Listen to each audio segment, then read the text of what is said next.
Góðan daginn, við erum hér stödd á 54. fundi sveitastjórnar Múlaþings sem haldinn í fundasal sveitastjórnar að Lyngássi 12 á Egilsstöðum. Í dag miðvikudagurinn 15. janúar 2025 og hefst fundur nú klukkan 13 og ég ætla að setja fundinn. Fyrir fundinum í dag erum við með 19 mál og við munum byrja á lið nummer 1. Innvegagjald skemmtiferðaskipa. Fyrir liggur bókun frá fundi umhverfis- og framkvæmdaráðs dagsett 16. desember 2024 varðandi áformum innheimtu innvegagjalds af skemmtiferðaskipum. Eftirfarandi tillaga liggur fyrir fundinum. Sveitarstjórn Múlaþings tekur undir með umhverfis- og framkvæmdaráði og gerir athugasemdir við hversu skammur aðlögunartími veittur vegna innheimtu fyrirhugaðs innvegagjalds af skemmtiferðaskipum. Sveitarstjórn hvetur stjórnvöld til að taka þessa ákvörðun til endurskoðunar og felur sveitarstjóra að koma athugasemdir sveitarstjórnar á framfæri við þar til bær stjórnvöld. Ég ætla að opna mælendaskráin til þessum lið ef einhverju vilja taka til máls. Svo ekki þá, Ásrún Mjöll Stefánsdóttir gjörðu svo vel.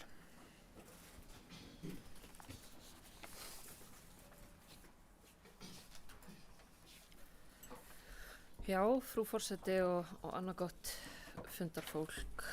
Það ef til vill ekki alltaf svona vinsæl skoðun á þeim stöðum sem skemmtiferðaskip kom í land að tala að það sé kannski bara alveg fullkomlega eðlilegt að gjöld á þessi skip séu hækkuð. En það þó hluti íbúa sem finnst mikið meira en nóg komið að farþegum á sumrin. En burt sér frá þeirri umræðu þá hefur þetta erindi, hvað varðar innvegagjaldið og umfjöllun þetta viðfangsefni setið örlítið í mér síðan það komin á borð til okkar í Múlaþingi og því vil ég gjarnan reifa það aðeins út frá þá öðrum sjónarmiðum heldur en þeim sem að koma fram í athugasemdum flestra svona hagsmunaaðila.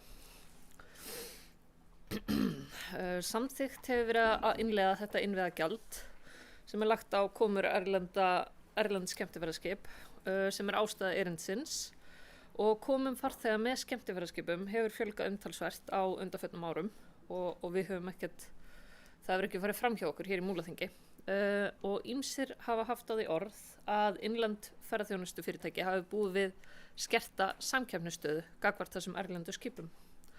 Erlend skip greiða mjög takmarkaða skatta til ríkisins, helst eru það þó þjónustugjöld á borð við hafnargjöld til viðkomandi hafna og svo eftir atvikum farþegagjald og vitagjald til ríkissjóðs. Auðvelt að líta svo á að í þessu felist samkeppnisforskot skemmtiferðaskipa á innlenda ferðaþjónustu og mismunun sem erfitt sé að réttlæta. Með gjaldtökunni á því að jafna samkeppnisstöðu innlendra og erlendra fyrirtækja í ferðaþjónustu en vert samt að taka fram að það erfitt að bera saman þessa starfsemi og svo aðra starfsemi ferðaþjónustu hér á landi þar sem fyrrnefndi hópurinn greiðir afar takmarkaða skatta en sem komið hér á landi. Skemmtiferðaskip greiða fyrir ýmsa þjónustu í landi en það ger aðilar í ferðaþjónustu innanlands líka. Rekstraraðilar skemmtiferðaskipana greiða litla sem enga skatta, þau eru skráð erlendis, sigla hingað að vori og dvelja yfir sumartímann. Svo stunda þau siglingar umhverfis landið en samkvæmt svari frá fjármála- og efnahagsráðuneytinu tekur hver sigling það bil 5-10 daga og samkvæmt ákvæði í tollalögum hafa þessi skip notið tollfrelsis á meðan þau dvelja hér í allt að 4 mánuði á ári. Þau hafa ekki greitt aðflutningsgjöld af vörum sem koma með skipunum hingað, þar með talið matvælum, áfengi og tóbaki og hafa notið tollfrelsis af öllum þeim vörum sem keyptar eru til nota fyrir farþegana á áhöfn. Skipin kaupa þessar vörur erlendis frá eða á geymslusvæðum fyrir ótoll afgreiddar vörur hérna. Þessu til viðbótar hafa skipin ekki heldur innheimt og skilað til ríkissjóðs virðisaukaskatti vegna sölu á siglingum í kringum landið og þetta tollfrelsi á sér ekki hliðstæðu. Aðrir í atvinnustarfsemi þurfa að greiða þessa tolla og skatta.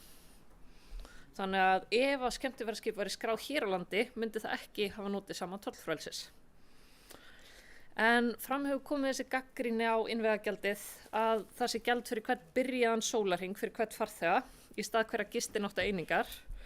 En samkvæmt ríkinu með þessu komið til móts við sjónarmið rekstraraðila skemmtiferðaskipana þar sem sala á ferðum þeirra miðast við hvern farþega en ekki við hvern klefa.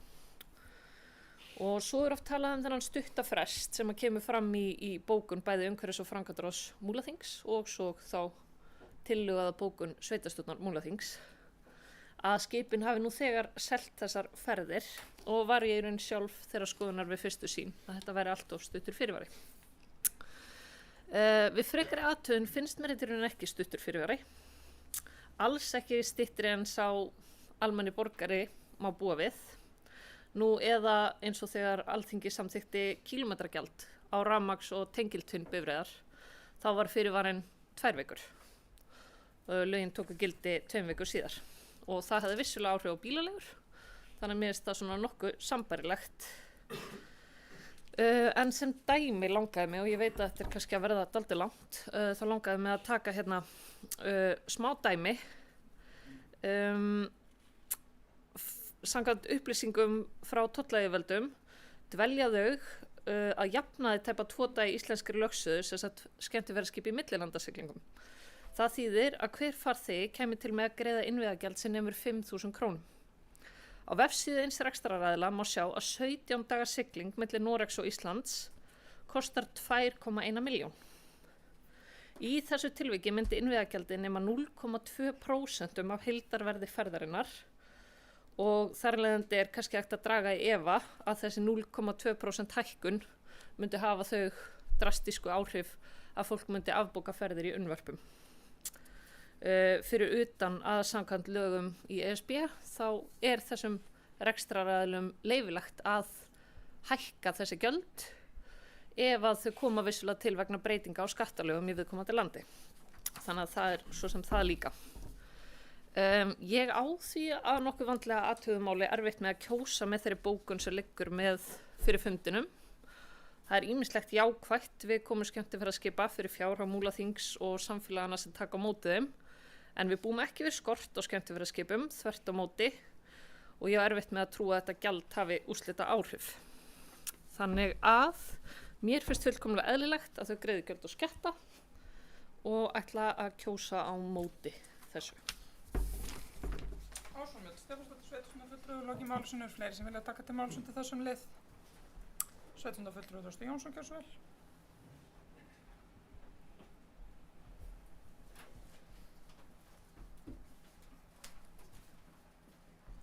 Já, forseti, aðrir góði fundarmenn. Ég ætla að byrja því að þakka Ásvöndi fyrir þessa mjög góðu greinargerð. Hefði helst vilja hafa hana síðana í fundargögnunum fyrir vegna sem ég var svolítið erfitt að taka einhverja afstöðu til þessa máls. Aðra en þá að það sem ég finnst gagnrýndivert við sem sagt, aðgerðina sem slíka að leggja á þetta gjald er það að það er lagt þarna einvörðungu svona sletti narrófókus á skemmtiferðaskipin. Fólk kemur hér í gegnum Keflavík og það er ekki neitt gjald við það að koma þar og innviðagjald heitir þetta. Jú, hvað eru innviðir? Það er til dæmis vegir, ég meina þessi fólki er keyrt með rútum hér allt og það kostar ákveð álag á þann innvið og örugglega fleiri innviði og það er það sama þegar gerist Keflavík. Þannig að ég er svona það gagnrýni það hjá ríkisvaldinu að hafa ekki skoðað þetta meira heildstætt allt saman og þarna kemur kannski upp á yfirborðið sú gagnrýni sem að gistináttagjaldið hefur átt að sæta. Að það er flókið í framkvæmd og líka svona narrófókus, þetta er svona plástralækningar hér og þar og ég held að það væri miklu vænlegra fyrir ríki að taka þetta heildstætt og setja bara á einhvað ákveðið gjald fyrir ferðamenn sem koma inn, hvernig sem þeir koma inn í landið. Það finnst mér að þetta vera. Hitt er hann að mála að mér finnst bara allt í lagi að gjald sé sett á ferðamenn og mér finnst þessi 2500 kall hér eins og Ásson kom að 5.000 kall fyrir 2 daga ekkert stórkostlegt í ljósi líka bara hvað trafikkin er mikil eins og hún bentir réttilega á, þetta er orðið mikið af skemmtiferðaskipum. Það er líka sama með bara ferðamenn sem koma hér inn og taka bíl og fleira, mörgum er farið að vaxa það í augum hvað þetta er orðið crowded eins og maður segir af ferðamennum. Ég ætla ekki að taka neina afstöðu til þess hér. En svona bæði, ég ætla eiginlega að kjósa með þessari bókun sko, en eftir að hafa heyrt þessa greinargerð hjá Ásvöndi að ljósi þess að mér finnst gjald er réttlætanlegt sem slíkt, er fresturinn og stuttur ekki umdeilanlegt, ekki stóra málið en ég ætla að sitja hjá þegar það er greitt atkvæðum þetta. Takk. Sveitarstjórnarfulltrúi Þorsteinn Jónsson og loki málsinu, sveitarstjórnarfulltrúi Ívar Karl Hafliðason og skeftir að taka til máls, gjörðu svo vel.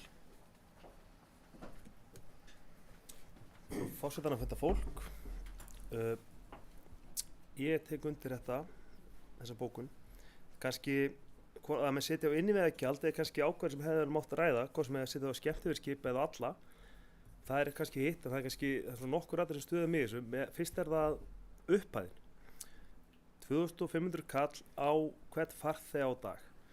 Það er bara miklu hærra en önnur gjöld sem við séð. Við erum að sjá 200 krónur í varafluggjald við Keflavíkurflugvöll á hvern farþega sem hér kemur Við erum að sjá gistinættagjald á hverja gistieiningu er 1000 kall á nóttin. Hvort sem það er þá einstaklingsherbyggi eða fleiri. Það er gistinættagjald á skemmtiferðaskipi 1000 kall á gistieininguna eins og annars staðar. Þannig að það sem ég hef áhyggjur af, fyrst alveg hvað gjaldið er hátt og menn hafa á stuttu tíma gert 3 breytingar. Fyrst alveg er þetta gistinættagjald sem var lagt á í byrjun árs 2024. Undanfárandi tollfrelsi var átt að fella niður, ég held að við erum bara framlíkinni 1 ár. En menn eru bara farin að gera nokkra breytingar á svona iðnaði, eitthvað ef við köllum þetta iðnað, sem er frekar ungur og hefur verið í vexti og hefur bara skipt sérstaklega, kannski þessi staði út á landi miklu máli. Hvað svo margir að koma ekki, það er líka dálítið okkar. Við höfum verið að setja reglur í okkur höfnum hámarkskomur á dag. Kannski hefði mátt vinna það eins fyrr eða þannig, sko, en mér svona þetta er bara mjög ungt.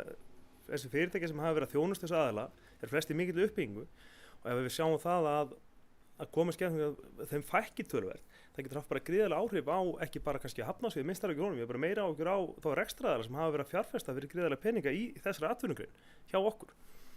Og þetta er líka kannski atvinnuga sem er eins og allan hér í Múlaþingi á þeim stöðum sem eru kannski svona hafa verið í ákveðinni baráttu. Og mér er svona þá umræðum að við þurfum að fjármagna innviða uppbyggingu einhver veginn er alveg eitthvað sem við þurfum að taka. Mér finnst bara það að byrja þarna kannski dálítið sérstætt, menn skoðið einmitt ekki heildstætt. Og svo saknast þess líka að menn ræði ekkert sveitarfélögin. Þetta er svona aðra skattendur sem ríkið vill setja á. Það er bara stungið sin eigin vasa. Mest af það er stofnað einhver sjóður sem við sækjum í. En menn ætla að ræða einhver innviðagjöld, þá er ágætt að ræða hvað hlutfall það renna beint til sveitarfélaganna. Takk. Sveitarstjórnarfulltrúi Ívar Karl Hafliðason lokið málsinu. Fleiri sem vilja taka til máls undir þessum lið. Svo er ekki, þá tökum við tillöguna til afgreiðslu. Þeir sem samþykkja tillöguna réttu upp hönd. 6, 7. Þeir sem sitja hjá. 3. Þeir sem eru á móti. 1. Hljómandi gott, við höldum þá áfram í lið nr. 2. Þjónustustefna í byggðum og byggðarlögum sveitarfélaga. Fyrir fundinum liggja til síðari umræðu tillögur á þjónustustefnu í byggðum Múlaþings frá Borgarfirði eystra, Djúpavogi og Seyðisfirði er byggja meðal annars á áherslum frá íbúafundum, heimastjórnum og fagráðum. Eftirfarandi tillaga liggur fyrir fundinum. Sveitarstjórn samþykkir fyrirliggjandi tillögur á þjónustustefnu í byggðum Múlaþings á Borgarfirði eystra, Djúpavogi og Seyðisfirði. Skrifstofustjóri sjái til þess að samþykkt þjónustustefna verði birt á heimasíðu sveitarfélagsins. Ég ætla að mæla til skoðandi þessum liði ef einhver vill taka til máls. Sveitarstjórnarfulltrúi Ívar Karl Hafliðason, gjörðu svo vel.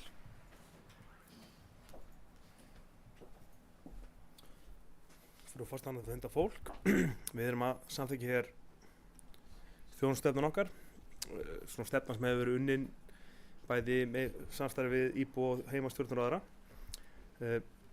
Ágætis plagg að mörgu leyti en mér svona við lesturnar þá held ég að við þurfum að velta fyrir okkur hvaða markmið á að vera með þessu. Af því að það er svona sumt í hennu sem að hnýtur eins og það að það sé einhver þjónustustefna að klára einhver aðra stefnur. Mér finnst það svona, eru farin að gera þjónustustefnur að halda fleiri stefnur, við þurfum bara aðeins ná svona byggjandi fókus á þetta en þetta er auðvitað eitthvað sem við fengum í fangið með kröfu frá ríkinu að við þyrftum sveitarfélög þurfi að vera með þjónustustefnu og við þurfum að hafa alls konar stefnur og beðinu það. En ég held að við þurfum kannski, og það verður kannski bara svona verkefni sem við munum vinna áfram í framtíðinni, er svona ná kannski betur utan hvað við viljum setja inn í þjónustustefnu. Og það væri þá meira það hvað þjónustu teljum við nauðsynlegt að veita. Hvað þröskuldar eiga að vera í að veita þjónustu. Hversu margir notendur þurfa að vera þiggja þjónustur og svo við höldum okkur veita. Alls konar svona pælingar sem við getum velt fyrir okkur. Af því að fyrstulega er þetta tvennt sko, annars vegar að stefnum hvaða þjónustu ætlum að veita og svo einhver mæla okkur á hvaða þjónustu við ætlum ekki að veita. Takk. Sveitarstjórnarfulltrúi Ívar Karl Hafliðason lokið máli sínu. Eru fleiri sem vilja taka til máls undir þessum lið. Sveitarstjórnarfulltrúi Þorsteinn Jónsson, gjörðu svo vel.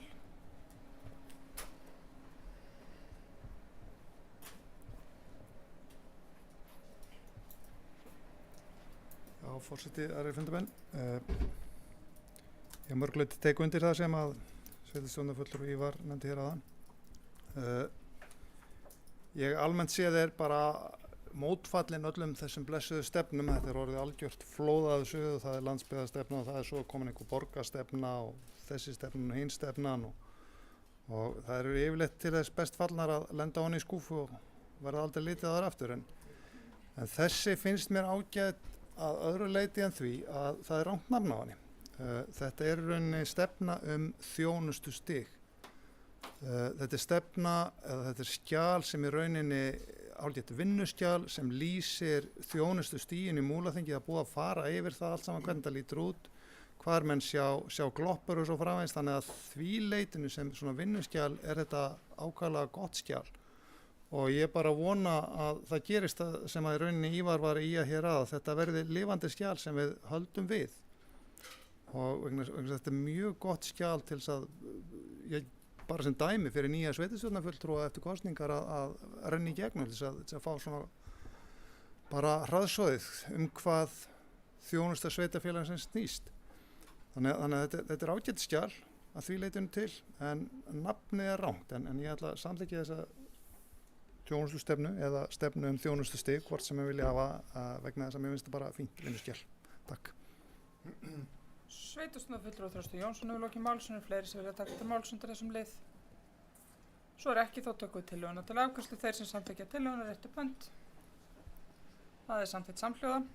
Áður við förum í lið númer 3 þá ætla forseti að leggja fram sérstaka tillögu sem að mér láðist að fara fram með í upphafi fundar. En það er tillaga að skipaður verið sérstakur fundarstjóri til að sinna verkefnum varaforseta þar sem hvorugur skipaður að varaforseta sitja fundinn.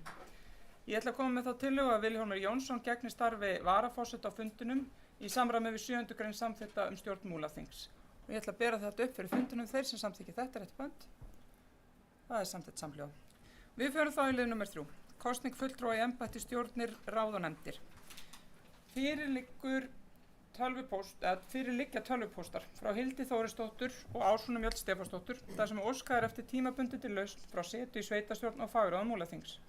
Einnig liggur fyrir að skipa og tilnefna fulltrúa í stjórnir og nefndir í stað fráfarandi sveitarstjóra, auk tilnefningar í svæðis- og austursvæðis Vatnajökulsþjóðgarðs 2025-2029. Eftirfarandi tillaga liggur fyrir fundinum. Sveitarstjórn Múlaþings samþykkir að Ásdís Hafrún Benediktsdóttir taki tímabundið sæti sem aðalmaður í sveitarstjórn Múlaþings frá 1. febrúar til 31. júlí 2025. Eyþór Stefánsson sem aðalmaður í byggðaráði frá 1. febrúar til 31. júlí 2025 og Aðalsteinn Ámundsson verði varamaður í umhverfis- og framkvæmdaráði frá 1. febrúar til 31. júlí 2025 í stað Hildar Þórisdóttur sem óskar hefur eftir tímabundinni lausn frá setu í sveitarstjórn og fagnefndum. Sveitarstjórn samþykkir að Guðrún Ásta Tryggvadóttir taki tímabundið sæti sem aðalmaður í sveitarstjórn Múlaþings frá 1. febrúar til 1. apríl 2025. Þórunn Hrund Óladóttir sem aðalmaður og Helgi Hlynur Ásgrímsson sem varamaður í umhverfis- og framkvæmdaráði frá 1. febrúar til 1. júlí 2025 í stað Ásrúnar Mjallar Stefánsdóttir sem óskað hefur eftir tímabundinni lausn frá setu í sveitarstjórn og fagnefndum. Sveitarstjórn Múlaþings samþykkir að Dagmar Stefánsdóttir taki sæti sem fulltrúi í almannavarnanefnd Austurlands í stað Björns Ingimarssonar frá og með 1. febrúar næstkomandi. Sveitarstjórn Múlaþings samþykkir jafnframt að tilnefna Dagmar Stefánsdóttur í stað Björns Ingimarssonar sem fulltrúi í stjórn stjórnarskipti munu eiga sér stað hjá eftirfarandi félögum Ársalir BAS, Brunavarnir og Héraði, Vísindagarðurinn EHF og Minjasafn Austurlands. Sveitarstjórn Múlaþings samþykkir að staðfesta áframhaldandi setu núverandi fulltrúa sveitarfélagsins þeirra Vilhjálms Jónssonar og Péturs Heimissonar sem aðalmanna og Ásdísar Helgu Bjarnadóttur og Rannveigar Þórhallsdóttur sem varamanna í svæðis- og austursvæðis Vatnajökulsþjóðgarði 2025-2029. Ég ætla að opna mælendaskrá til þessum liðum einhverju hyggjast taka til máls. Svo ekki þá tekið tillöguna til afgreiðslu. Þeir sem samþykkja tillöguna réttu upp hönd. Samþykkt samhljóða. Við erum þá komin í lið númer 4. Umsögn vegna jarðarkaupa Stakkahlíð. Fyrir liggur erindi frá Þresti Jónssoni þar sem óskað er eftir að tekna verði til umfjöllunar athugasemdir frá Ólafi Aðalsteinssyni varðandi Stakkahlíð í Loðmundarfirði. Einnig liggur fyrir erindi til sveitarstjórnar dagsett 12. janúar 2025 frá Ólafi Aðalsteinssyni varðandi kaup ríkisins og jörðinni Stakkahlíð í Loðmundarfirði. Eftirfarandi tillaga liggur fyrir fundinum. Sveitarstjórn Múlaþings samþykkir að vísa fyrirliggjandi athugasemdum og erindi frá Ólafi Aðalsteinssyni varða meðal annars kaup ríkisins og jörðinni Stakkahlíð í Lóðmyndafirði til byggðaráðs og heimastjórnar Borgarfjarðar til umfjöllunar. Og ég ætla að opna mælendaskrá þessum lið ef einhverju vilja taka til máls. Sveitarstjórnarfulltrúi Þröstur Jónsson gjörðu svo vel.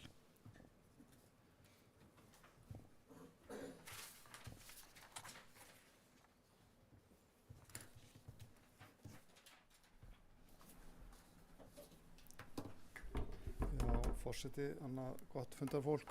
Ég veit ekki alveg hvað á að byrja á þessu. Þetta er svona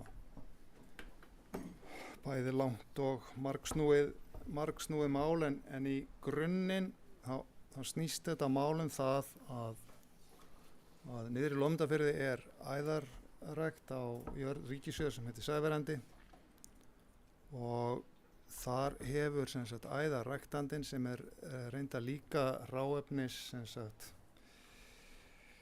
hvað heitir á íslensku? Provider, maður hættur að tala íslensku hérna.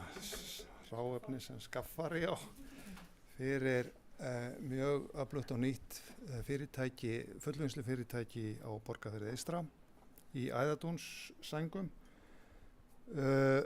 Þessi framleiðandi hefur nýlega endurnýjað leigusamning við ríkið og ríkið í rauninni hætt sem mjög gagnrýnisvert og svona kannski þetta kristallast kannski í þessu keisi það sem að gerast mjög víða á landinu með ríkisjarðir að þegar að ríki gerir leigusamninga núna eða endurnýjar við ábúendur þá skuldbindur það sig ekki að leysa til sín fjárfestingar, afskrifaðar fjárfestingar sem að leigjandinn stofnar til. Sem verður þess valdandi að það bara orðið mjög erfitt að búa á ríkisjörðum yfir höfuð. Og þetta það sem raungerist þarna niður í Lóðmyndafirði.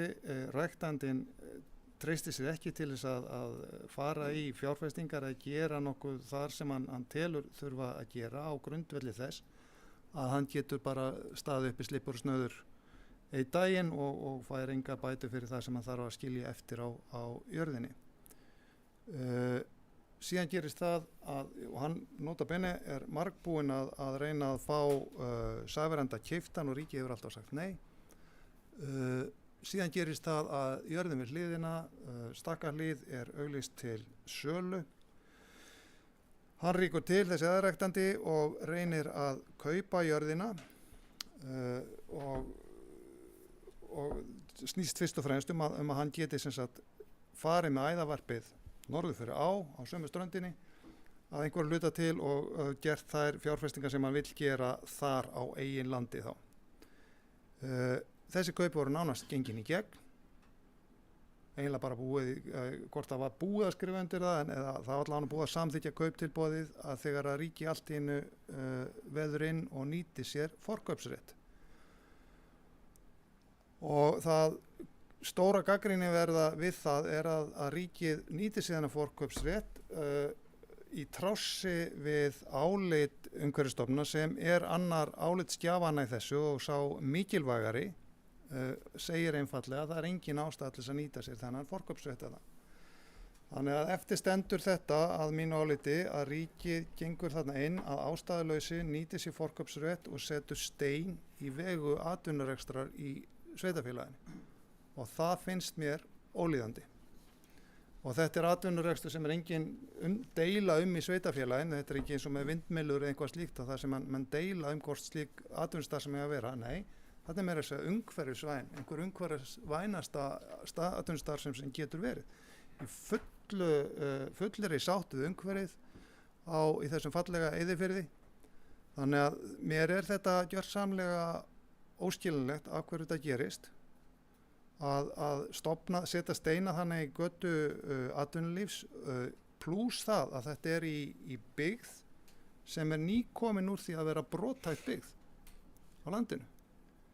Þannig að þetta eiginlega sorglega en tárum tekur. En ég ætla ekki að orðlengja með þetta. Mér þótti ekki ástæða til þess að láta þetta fara annar hring í nefndum og ráðum en það getur vel verið að ég sé að hlaupa hraðar en fætinu bera mig, þannig að mér finnst bara þá ágætt að ef það sátt það að láta þetta fara inn í heimastjórn og byggðaráð og menn svona melti þetta aðeins betur en vonandi kemur þetta þá og ég mun beita mig fyrir því að þetta fari alla leið sem þarna er beðið að sveitarstjórn leggist á árarnar með atvinnureksturinn, þessu litla atvinnurekstri í en mikilvæga í Lómundafirði og fari fram á það við ríkisvaldið, þetta endur með því að fari fram á við ríkisvaldið að þessum kaupum verði bakkað og kaupin sem voru fyrir í rauninni taki gildi, vegna það var gildur kaupsamningur. Það er svo framkvæmdaratriði hvernig það verður gert en bara að ríkið sjái að sér og bakki út úr þessari, já ég ætla bara að segja hér, vondu ákvörðun sinni. Takk fyrir. Sveitarstjórnarfulltrúi Þorsteinn Jónsson hefur lokið málsins og fleiri sem vilja taka til máls undir þessum lið. Ásrún Vill Stefánsdóttir, gjörðu svo vel.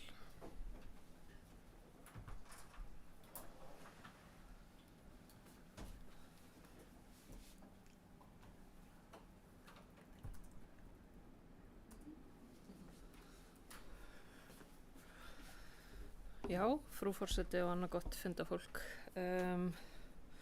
Ég vil bera fram örlitla breytingatillögu á bókunni sem fæli það í sér að við myndum samþykkja að vísa fyrirliggjandi athugasemdum og erindi frá Ólafi Aðalsteinssyni varða meðal annars kaup ríkisins á jörðinni Stakkahlíð í Loðmundarfirði til byggðaráðs og heimastjórnar Borgarfjarðar, Fljótsdalshéraðs og Seyðisfjarðar til umfjöllunar. Í stað þess að það yrði bara vísað til heimastjórnar Borgarfjarðar. Takk.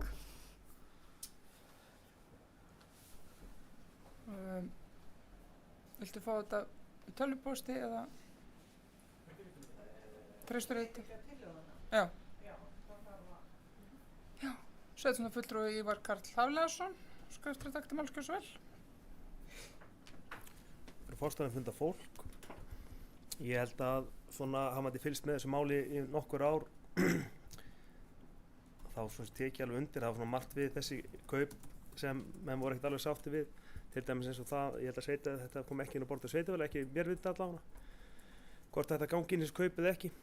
Það er nefnilega þannig að þessi atvinnustarf sem fer fram á Sævarenda, þó menn hafi núna held ég leigt hluta af Stakkahlíðar landinu undir þessa starfsemi, þá er þetta erfitt að vera eitt leigutæki úr ríkinu, eins og Þorsteinn kom aðeins inn á, og þá líka þá að leigja land af ríkinu og þurfa þá fjárfesta og byggja upp sína atvinnustarfsemi án þess að eiga það með nokkur vissu hversu lengi þú mátt hafa þetta, eða þá, og eins og að leigusamningar orðið núna frá fjársýslu og ríkisegnum, að þeir skuldbinda sig ekki til að taka þátt í því að borga tilbaka ef menn hætta ábúð, nokkuð sem hefur verið gert í orðan.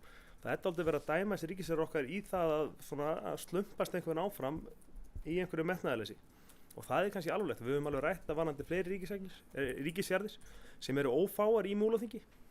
Það er að fara bara inn á heimasíðu Framkvæmdasýslunnar og skoða bara lista yfir allar jarðir. Þetta eru yfir 300 jarðir sem ríkið á Íslandi. Og maður velti bara fyrir sér svona tilganginum í mörgum þeirra. Hvaða tilgangur hefur að ríkið eigi þetta? Það er gangin í kaupahús. Ef að tilgangur ríkisins að kaupa að gangin í Stakkahlíðarkaupin hefði verið að fara einn svona friðlýsingarferli í Hraundalnum, þá hefði verið ágætt að athuga það með heimamönnum og öðrum hvort menn að verið til í það. Mér hefur sýnst að þeim gögnum sem hafa komið út af því núna að það sé ekki mikið spenningur í heimamönnum í þessu. Og þá spyr ég bara, ef menn ætla ekki að fara í það að friðlýsa, hvað ætla menn þá að gera? Hvað ætla menn að gera við Stakkahlíð? Ég veit það alveg að það svona hefur verið svo tendensi á fjársýslunni að stofna sér lóðir utan húsnæðið og selja það. Það er bara náttúrulega verið eyðileggja jörðina með þessu. Þetta eru svona fyrirmerki oft sem eru gerð utan að þetta er eiginlega að gera í jörðina og ábúið og þá sem kaupa það, þannig að menn eru bara þurfa að leigja sér allt sem þurfa að leigja túnir, menn þurfa að leigja allt annað. Og ef það farast þá leið með Stakkahlíð að selja þá húsnæðið, þá ætla ég að vonast til að menn beri gæfu þess að hafa með því allt sem er fyrir neðan húsnæði. Hafa þá þetta sem tilheyrir kannski lánlendur við neðan með. Og svona almennt sé fari bara að íhuga það til hvers alltaf ríkið að eiga allar þessar jarðir ef ekki þá að gera með þær. Og það er kannski hvet fólk bara til að fara inn í samráðsgátt nýja stjórnvalda og senda þeim hugmyndir að sparnaðaraðgerðum. Ég held að það geti spara sveitarfélögum, spara ríkinu þurfa þetta peningum, fyrst að það geti selt þessi jarðir. Fengið þannig pening, þau geta þá fækka starfsmönnum Framkvæmdasýslunnar og ríkisegna.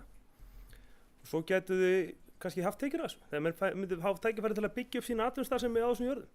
Það er einhverju viti. En Ég held að þetta sé bara ágætis farvör að vísa þessu í byggðarráð þar sem atvinnumálin eru og heimastjórnar borgarfjarðar varðandi að vísa þessu til hinna heimastjórnarna líka. Þá væri bara kannski ágætt að fá kannski smá rökstuðnings frá sveitarfulltrúa Ásunni Mjöll með því hvað hún er að spá með því. Takk. Sveitarstjórnarfulltrúi Ívar Karl Hafleifsson hefur lokið málsinu. Fleiri sem vilja taka til máls undir þessum leið. Sveitarstjórnarfulltrúi Ásunni Mjöll Stefánsdóttir, gjörðu svo vel. Já, frú forseti og annað fundafólk kem hér upp til að svara í stuttumáli sveitarstjórnarfulltrúi Ívar Karli. Tillagan byggir rauninni bara á því að ég sé ekki alveg að þetta mál varði bara heimastjórn borgarfjarðar. Það þá bæði bara vegna staðsetningar þessum umræðir og svo tenginga. Að þetta eitthvað sem að aðrar heimastjórnir sem líka náttúruverndarnefndir ætti alveg að hafa eitthvað að segja að mínu mati. Takk. Sveitarstjórnarfulltrúi Ásunni Mjöll Stefánsdóttir hefur lokið máli sínu. Ég ætla að biðja sérstaka fundarstjóra að taka við stjórn fundarins sem forseti hyggst taka til máls.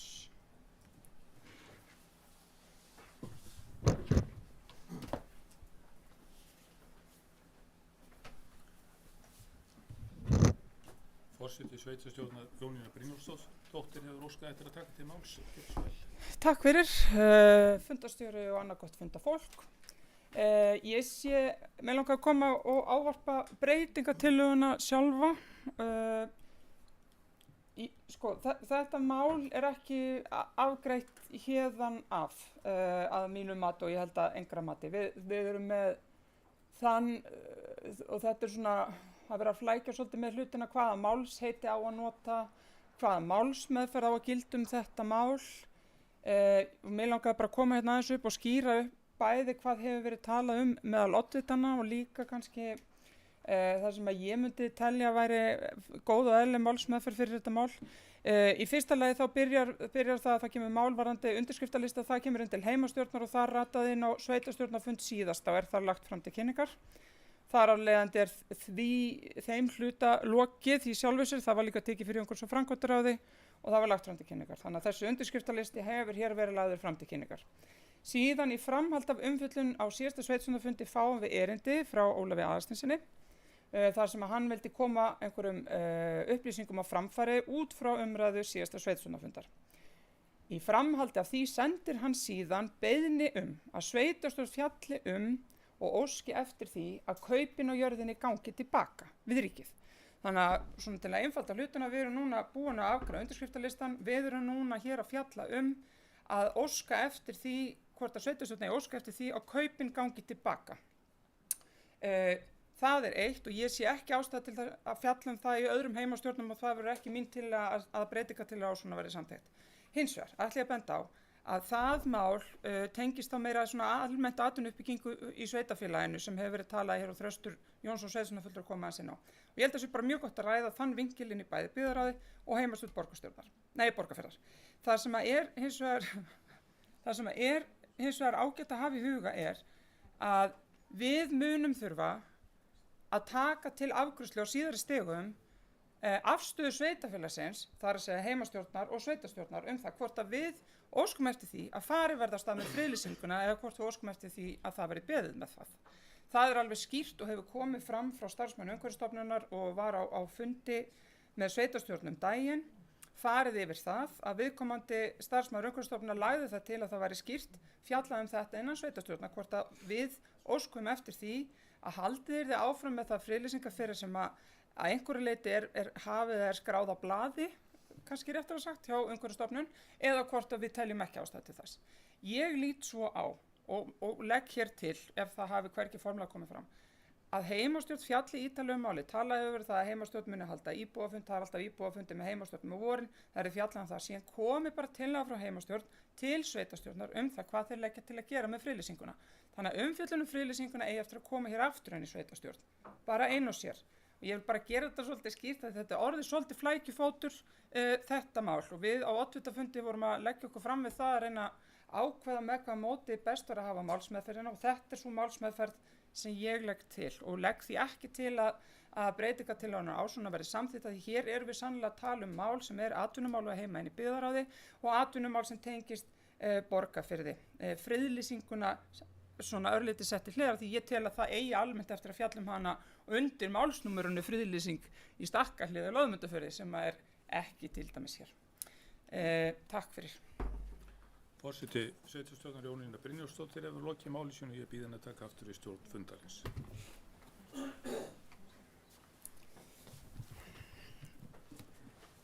Fleiri sem vilja taka til máls, Helgi Hlynur Ásgrímsson gjör svo vel, sveitarstjórnarfulltrúi.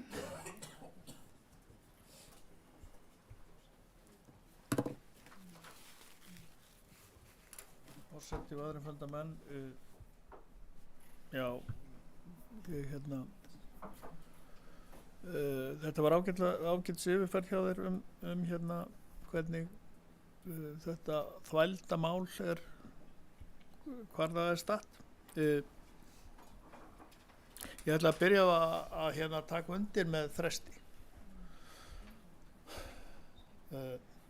Almennt er ég ekki sammála í þessu máli, en og reyndar stjórnarfulltrúi Ívar í Karli líka. Þetta með að ríkið, þessi stefna að leigja út jarðirnar og all fjárfesting leigutak hans sé bara á hans ábyrgð, í staðinn fyrir að það væri miklu eðlilegra að það sá hluti fjárfestingar á jörðinni sem ekki er afskrifaður af leigutakanum kæmi inn á einhvers konar matsverði til ríkisins tilbaka, svo að jarðirnar kóðin ekki alla niður. Og þetta er náttúrulega, við erum búin að fjalla dálítið Unás,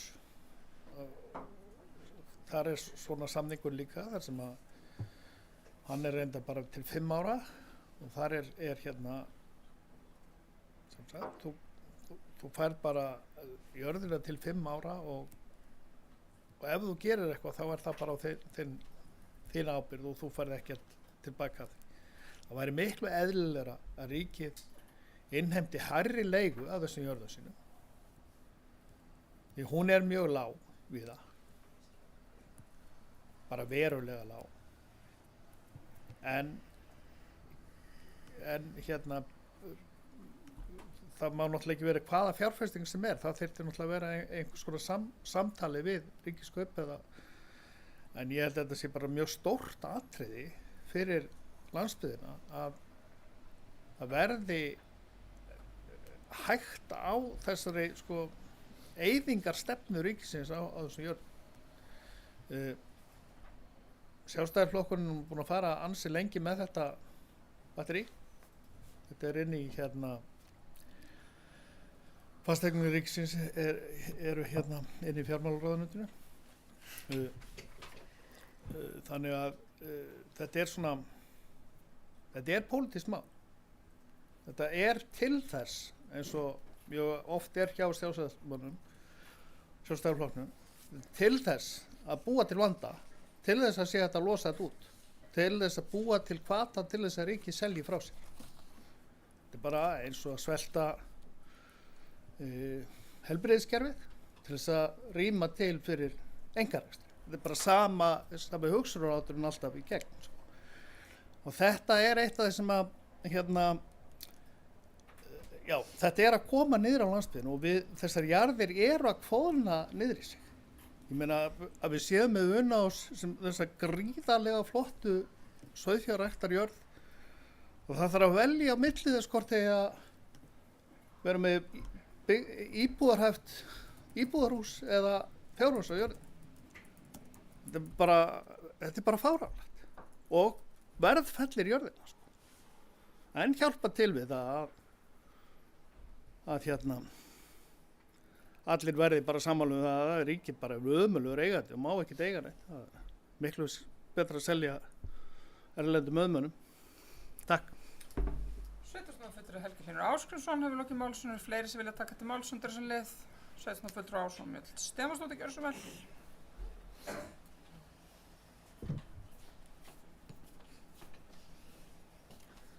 Já, frú forseti og annað gott fundafólk. Ég vil þakka sveitarstjórnarfulltrúa Jónínu fyrir góða svona yfirferðum málsmeðferðina í kerfinu hjá okkur og svo sem bara ágætis rök fyrir því að heimastjórn Borgarfjarðar fjallið þetta mál.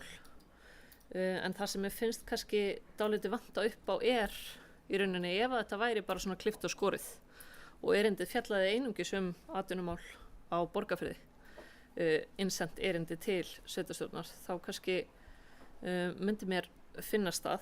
En þar sem að erindið, sem í 20 liðum, fer yfir víðan völl ýmsa hluti, þar með talið friðlýsingar og umhverfismál og þar sem að þetta tilheyrir ekki bara Borgarfirði, þetta landsvæði, þá myndi ég samt vilja leggja fram þessa breytingatillögu og sé í rauninni ekki að sé neitt slæmt við það að hinar heimastjórninar taki máli til umfjöllunar og vonandi skoði það bara vel út frá öllum þessum 20 atriðum. Já, takk. Sveitarstjórnarfulltrúi Ásrún Huld Stefánsdóttir hefur lokið máli sínu. Það eru fleiri sem vilja taka til máls. Trausti Jónsson, sveitarstjórnarfulltrúi Kjósvall.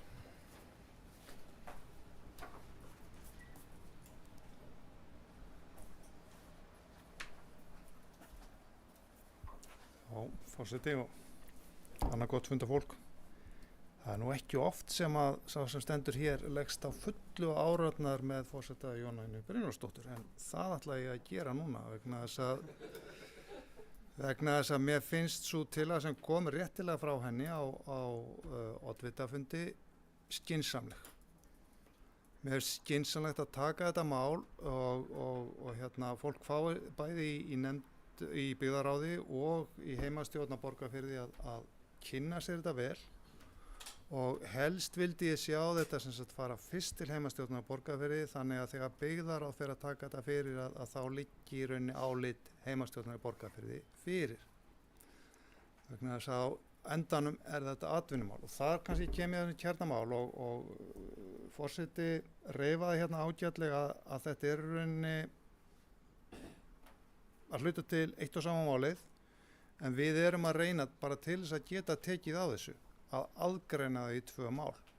Það er að segja annars vegar friðlýsingamáli sem búið að koma hérna upp í síðast sveitarstjórnarfundi undir öðru málsnúmeri og svo núna þetta atvinnumál sem sem það bara nýtt mál þarna, það reyndar á gömlu málsnúmeri þar sem að þetta hefur nú aðeins verið umfjöllunar áður í heimastjórn á Borgarfirði. Það hugmyndir sem hafa komið upp með hugmyndir, það er tillaga bókun frá sveitarstjórnarfulltrúa Ásrúnu Mjöll að þetta fari fyrir allar heimastjórnar.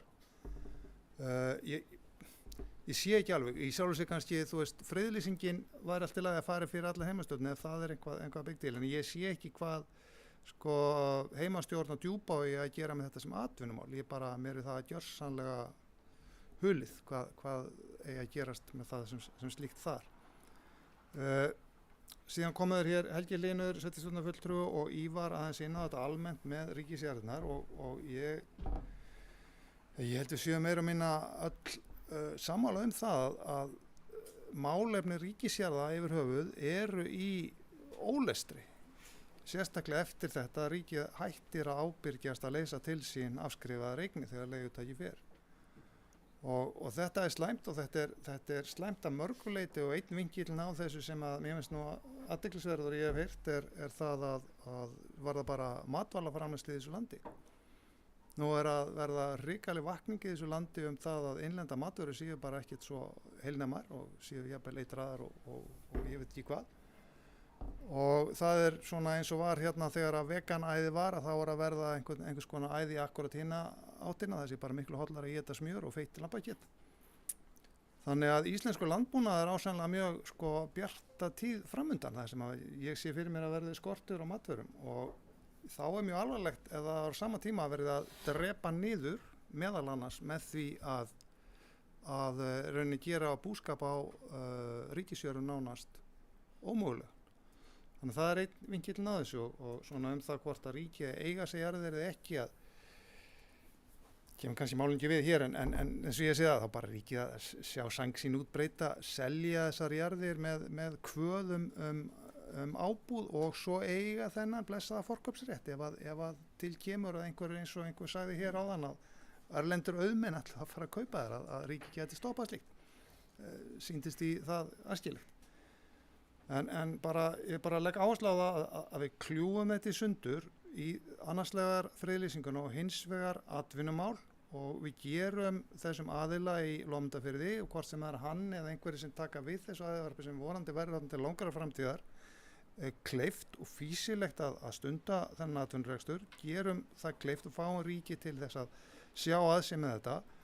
Hvort að það endar með því að þessi krafa verður uppfyllað, þessi kaup gangi tilbaka eða einhver önnur lausn, ég svo sem alltaf þetta fabúlega það, en þetta væri hægt að sjá fyrir sér skipulag og landamerki á milli jarða eru ekkert heilagar sko, það mætti þess vegna þá taka bara hlutan af báðum jörðunum niður við sjó og selja það sem sérstaka einingu með nýju nafni eða eitthvað, ég veit það ekki, nýbújörð, en bara að það verði tekið á þessu og þessi atvinnurekstur verndar þarna niður frá, það það sem að væki fyrir mig, það það sem hjartað slæðir fyrir.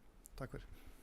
Sveitarstjórnarfulltrúi Þröstur Jónsson hefur lokið málsinu, næstur í pontu er Eyþór Stefánsson, gjörðu svo vel.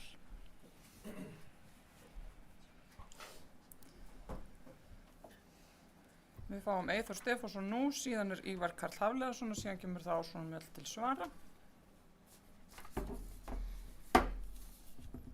Já, frú forseti og hann að hunda fólk.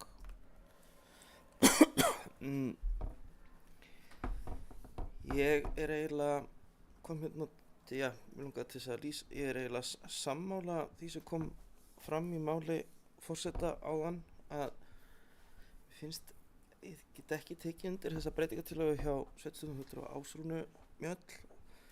Ég ljósi þess að þarna sko að því að hins vegar finnst mér alveg sjálfsagt mál að aðrar heimastjórnir sem náttúruverndarnefndir hafi fullan rétt til þess að taka fyrir friðlýsingamálinu í Lómundafirði ef þær svo kjósa og það þarf ekki að vísa málinu til þeirra til þess að þær geti gert það, þær geti þá bara tekið það upp hjá sér sjálfum og gert það. Ég hef velt mér mikið upp úr þessu máli og varðandi það sem við erum að ræða núna að sko ef maður kemur í Lómundafjörð og skoða ræðarræktunina hjá Ólaf Aðalsteinssyni sem sendi okkur hérna erindið, þá fyllist maður mikill aðdáun. Það er alveg aðdáunarvert hvað hann hefur gert í Lómundafirði og alveg ljóst að ef hann fengi að kaupa landið undir sína starfsemi að það yrði þá bara fyrir hann á meðan bara fengi hann tækifæri til að gera þetta ennþá betur en hann gerir. En tókum þetta aðeins fyrir á síðasta sveitarstjórnarfundi, þá undir aðeins öðrum formerkjum og þá kom ég hér í pontu og talaði svolítið digurbarkalega og fullyrti svolítið mikið ýmislegt og ég ætla að nýta tækifærið og biðja hlutaðeigandi afsökunar á að hafa sagt eitt og annað sem að menn gátu ekki svara fyrir. En svo er bara stóra spurningin í þessu sko, ég sé ekkert sko, tel það ekki sko, hvernig ætla ég að orða þetta? Sko, ríkið er búið að stofna lóð utanum húsið í Stakkalíð og ástæða er til þess að ætla að menn ætli þá að selja húsið. Kannski geta, nú er ég ekki að segja það sem ég finnst, ég er meira að leyfa mér að hugsa upphátt, að kannski geta allir fengið eitthvað fyrir sinn snúð í þessu máli ef að til dæmis sá sem sendur okkur erindið geti keypt þann hluta jarðarinnar sem hann óskar eftir hjálp sveitarstjórnar við að kaupa alla jörðina eða hluta jarðarinnar og ef að það stendur hvort sem er til að setja húsið á sölu og hann geti ef til vill keypt þá þann hluta jarðarinnar sem hann vill, þá getur ríkið kannski samt átt Stakkalíð ef það er eitthvað sem geti leyst eitthvað og ef til vill farið í einhvers konar friðlýsingu ef það er það sem að menn vilja, ég veit það ekki. allavega líst mér bara vel á að taka þetta til skoðunar í heimastjórn. Og samt svona svolítið hugsi yfir að við skulum vera að taka þetta fyrir núna. Komið á 4. ár síðan að þessi kaup gengi í gegn. Og ástæðan fyrir því að það fór ekki, ef ég man rétt, ástæðan fyrir því að það fór ekki fyrir sveitarstjórn síðast var að þetta hitti bara gjörsamlega á milli sveitarstjórn og funda. Þetta var þarna í gangi fyrir jól 2021 minni mig. Og þá var bara gjörsamlega nýbúinn sveitarstjórnarfundur og það var bara að, það var ekkert, málið var bara þess eðlis að það var ekkert hægt að bíða eftir næsta sveitarstjórnarfundi og við hittum á að taka þetta þarna undir málsnúmerinu hérna á heimastjórn og ég meina heimastjórn gaf Óla alla bara sín fullu meðmæli að mega kaupa jörðina þá. En ég læt þetta duga í bili. Sveitarstjórnarfulltrúi Eyþór Stefánsson að lokinni máli sínu. Ívar Karl Hafleinsson, sveitarstjórnarfulltrúi næstur í punkti, gjörðu svo vel. Frú forseti, ég held að við höfum svona náða ágætt hlutur af þetta og ég held að það verður bara fínt að vinna þetta aðeins áfram, bæði þá einmitt sem atvinnum og annað.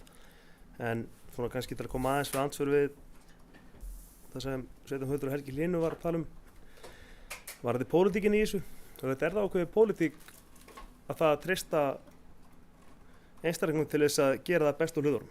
Að ríkið þurfi ekki að leiða allt og það bara það sem að gerast það. Það bara einstaklingar búin að byggja upp að miklu dugn og annað, bæði þá æða varpið, svo upp úr því sprettur síðan vinnsla og fyrirtækja borgarfrið sem nú ekkert, það hefur ekki fjölgað þar mörg fyrirtæki undanfarið og þau eru þá náttúrulega öll bundir af því að það er dugnaðir einstaklingar sem ítir því áfram og hugsun og þess vegna er þetta dapurt þegar þessi einstaklingar sjá sig leikir því að kaupa ríkisjörð þegar hún kemur á sölu, eða þessi jörð þegar hún kemur á sölu að menn nota einhverja hræðslu við erlent eignarhald eitthvað annað að það verði ríkið þurfi endilega að stíga inn í og 4 árum hefur akkurat ekkert gerst.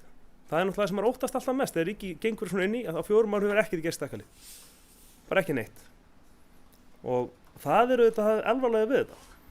Við getum alveg bara fabulur, hvað ef að menn hefur bara ekki gengið inn í þetta? Væri ástandi betra að vera? Og ég held að það sé kannski það sem skiptir aldrei máli hérna að því ekkert verður einhver hræðslu það eins og maður heyrir svo oft erlent eignarhald og þetta með ekki fara svona og hræðslu bara alls konar hræðslu. Dæmi sýna bara það að það virðist bara ganga betur þar sem ríkið er ekki aðgang þess og ég hef alveg ákveðna samúð með Framkvæmdasýslu. Framkvæmdasýsla fer með rosalega mikið húseignum ríkisins og einhverjar jarðir út á landi eru bara ekki forgangi þar þegar kemur að fjármunum og tala að svelta og annað, ég bara sérstaklega þegar maður heyrir þessar möntur VG að svelta heilbrigðiskerfið sem tekur bara 1/3 öllum útgjöldum ríkisins auðvitað það kannski það er bara helmingur, ég veit það ekki kannski 1/3 bara ekki nóg það er bara eitthvað sem menn þurfa að gera hverju sinni en það sem ég kannski sem ég erfiðast við þetta sem maður svo sem viss alveg að þegar að ríkið gengur inn í kaup á milli einkaaðila eins og þarna, það sem tilgangurinn með því virðist ekki vera neitt og engin framtíðarsýn að gera eitthvað og ekki neitt, það er það sem fyrir töðunum en það er kannski verið seint þannig en ég held að lendingin gæti alveg verið eitthvað þarna en hvað sem það, við erum engang að tala um stakkarið, við getum verið að tala um sæver þetta líka við getum verið að tala um alls konar hluti þetta er bara ábúðið sem að búa þarna í fjölda ára byggja flott og sjá eitthvað að því að þeir geti þá mögulega keypt þetta og haldið áfram með þessu og hræðslan við, það er ekkert að hræða Takk. Sveitarstjórnarfulltrúi Ívar Karl Hafleinsson hefur lokið máli sínu til svara, kemur Ásrún Mjöll Stefánsdóttir, gjörðu svo vel.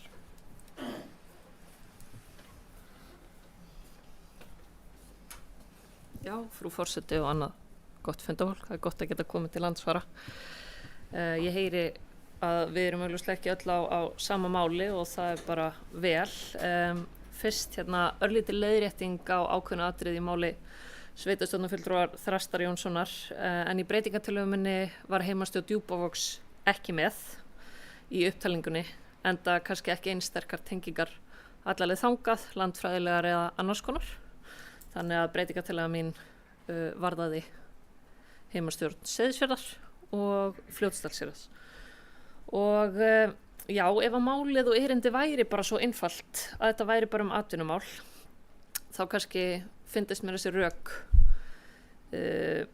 skýrari, en svo bara ekki að mínu viti. Fyrir helmingur erindisins fjallar vissulega atvinnumál varðandi æðavarpið, en seinni hluti erindisins, hinn nánast 10 atriðin, fjalla hins vegar náttúruvernd, kaup ríkisins, friðlýsingu, umsögn Umhverfisstofnunar og ákveðnar ásakanir á hendur ferðafélagi Fljótsdalshéraðs til að mynda, og svo umfjöllun sveitarstjórnar og undirskriftalistanum til að mynda varðandi hvað felst í friðlýsingu. Og þess vegna finnst mér eðlilegt að heimastjórnir Seyðisfjarðar og Fljótsdalshéraðs hafi eitthvað þetta að segja, því að það er allt undir. Erindið fer víðan völl en fjallar ekki bara atvinnumál. Og þar að auki það svona kannski ekki alveg á skýru sendandi skorar á sveitarstjórn eða vill að sveitarstjórn skori á ríkið að kaupin gangi tilbaka, en hvaða hópur að baki þessu óstofnaða einkahlutafélagi sem að vissulega gerir þetta kauptilboð í upphafi ekki alveg ljóst, og það ekki bara einn aðili, það eru jafnvel aðilar af Seyðisfirði, nú eða Fljótsdalshéraði eða jafnvel erlendir aðilar, það bara ekki í gögnunum. Þannig að ég sé ekki að þetta ekki við heimastjórninar, og breytingatillagan varðar heimastjórn þá Borgarfjarðar, Seyðisfjarðar og Fljótsdalshéraðs. Takk fyrir það. Já, sveitarstjórnarfulltrúi Þorsteinn Jónsson Gjörsvör.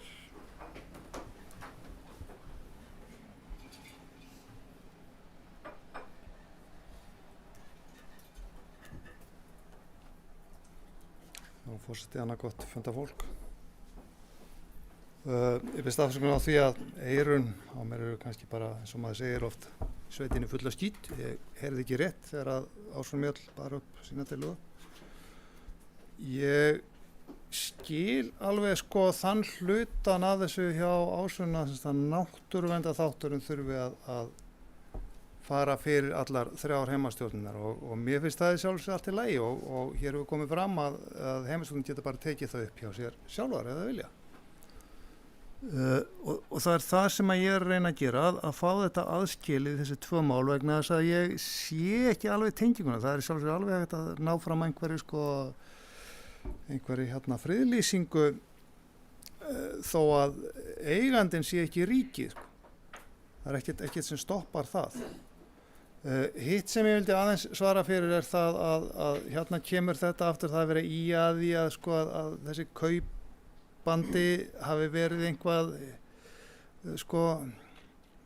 grunnsamlegur eða eitthvað og við getum þá náttúrulega farið í allskyns fabúleringa með það við getum farið í þá fabúleringu, já, voru kannski einhverjar óeðlilegar ástæði fyrir því að ríkið fór í þessi kaup, einhver hrossakaup og kunningsskapur. Ég get fabúlerað það ef maður vilja en það er bara fyrir neðan virðingu sveitarstjórnar. Það er líka fyrir neðan virðingu sveitarstjórnar að fara að fjalla það hverjir eru að fjármagna kaupin hjá Ólafi. Ef ég sem reyndar geri í dag rek lítið fyrirtæki hér í sveitarfélaginu og ég ætlaði að fá einhverja ívilnun hjá sveitarfélaginu varðandi lóðvegs, ég ætlaði að byggja sérhæft húsnæði yfir hana og menn fari þá að kanna það hverjir eru hluthafarnir á bak við þetta félag. Jú, það eru 2 Bretar og 1 Norðmaður. Shit, það komið sín áld þessu. Þetta er ekki rök sem halda. Þetta er íslenskur aðili, hann frontar þetta þarna og þetta er gert fyrst og fremst af því að hann vill þetta fyrir sinn rekstur. Í hvaða form hann gerir það og hvernig hann fjármagnar þetta bara kemur málinu ekkert við. Nema auðvitað þannig að menn halda það að þarna sé einhver eins og svo oft talað, hvað heitir þetta, erlendir auðmenn sem nú harðið skammarir því sé á bakvið, að þá geta mann alltaf bara farið ofan í það ef það er, en það eru lög hér í landinu núna sem takmarka þeirra fjárfestingu og svona af því að hann verið einhverja kjaftasögur einhverja 2 eða 3 þarna sem eiga að vera þessi hræðilegu erlendu auðmenn að þá kemur ljós þegar að beðamálið athuga betur að báðu þeirra eru búin að fjárfesta upp í topp undir þessu lögum, þannig að þeir eru ekki bak við þetta. Ég veit ekki betur en að þetta séu bara Íslendingar, bara góðir gildir Íslendingar sem eru að gera þetta góðum vilja. Takk fyrir. Sveitarstjórnarfulltrúi Þorsteinn Jónsson hefur lokið máli sínu, sveitarstjórnarfulltrúi Helgi Hlynur Ásgeirsson óskar eftir að taka til máls.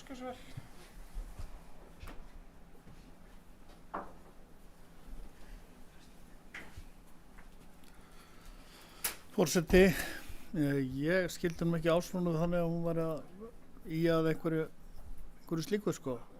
Hún var bara, held ég ég skildi hana þannig að hún var að rökstyðja það að við vissum ekkert hverjir staðið hann að bakvið, þannig að þetta geti komið fleirum við heldur en heimastjórnum Borgarfjarðar. Þetta var óstofnað hlutafélag.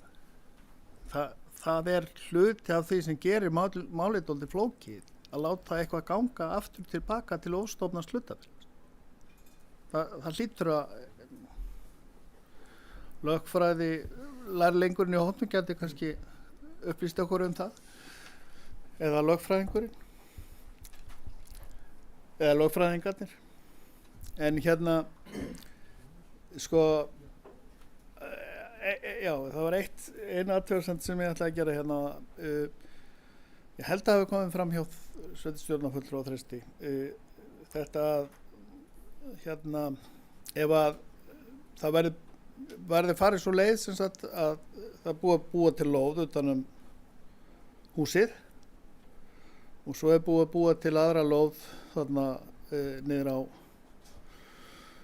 á flatanum þar sem að Ólafur hefur fengið aðganga að sem sagt til að byggja upp varpið hinum megin við hana norðan megin við hana ef að það yrði bara selt það væri gott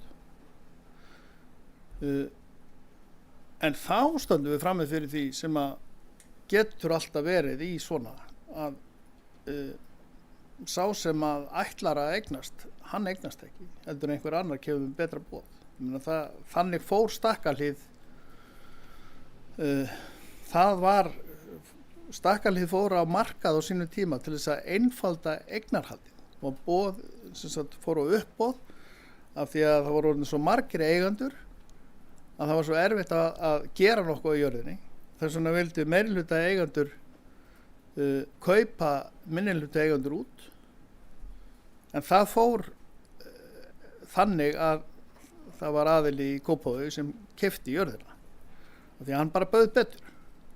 Þannig að ef við erum að horfa á þetta bara sem atvinnumál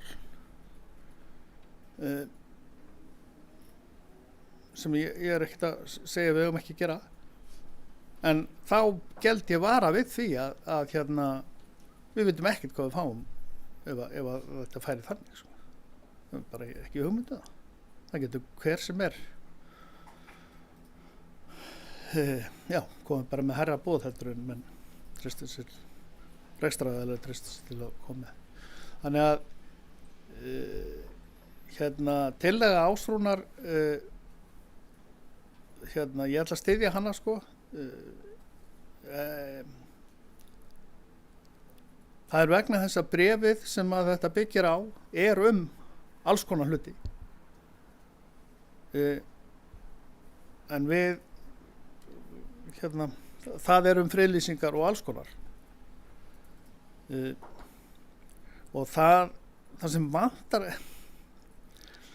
eitt sem er svolítið erfitt í þessu öllu það er að öll umfjöllunin okkar þetta er núna í annarskipti sem við erum að taka þetta fyrir við erum að vísa þessu í nefndir það eru 20 liðir í þessu bréfi við erum ekki með neinar við erum ekki með neinn gögn önnur en frá þessum aðila sumt í gögnunum sumt af í undirskriftalistanum í haustum undirskriftalistanum það bara er ekki farið rétt með það er er ekki satt þannig að það er vont að vera að fjalla mál lengi og mikið án þess að vera með einhver hlutlæg gögn í höndum. Takk.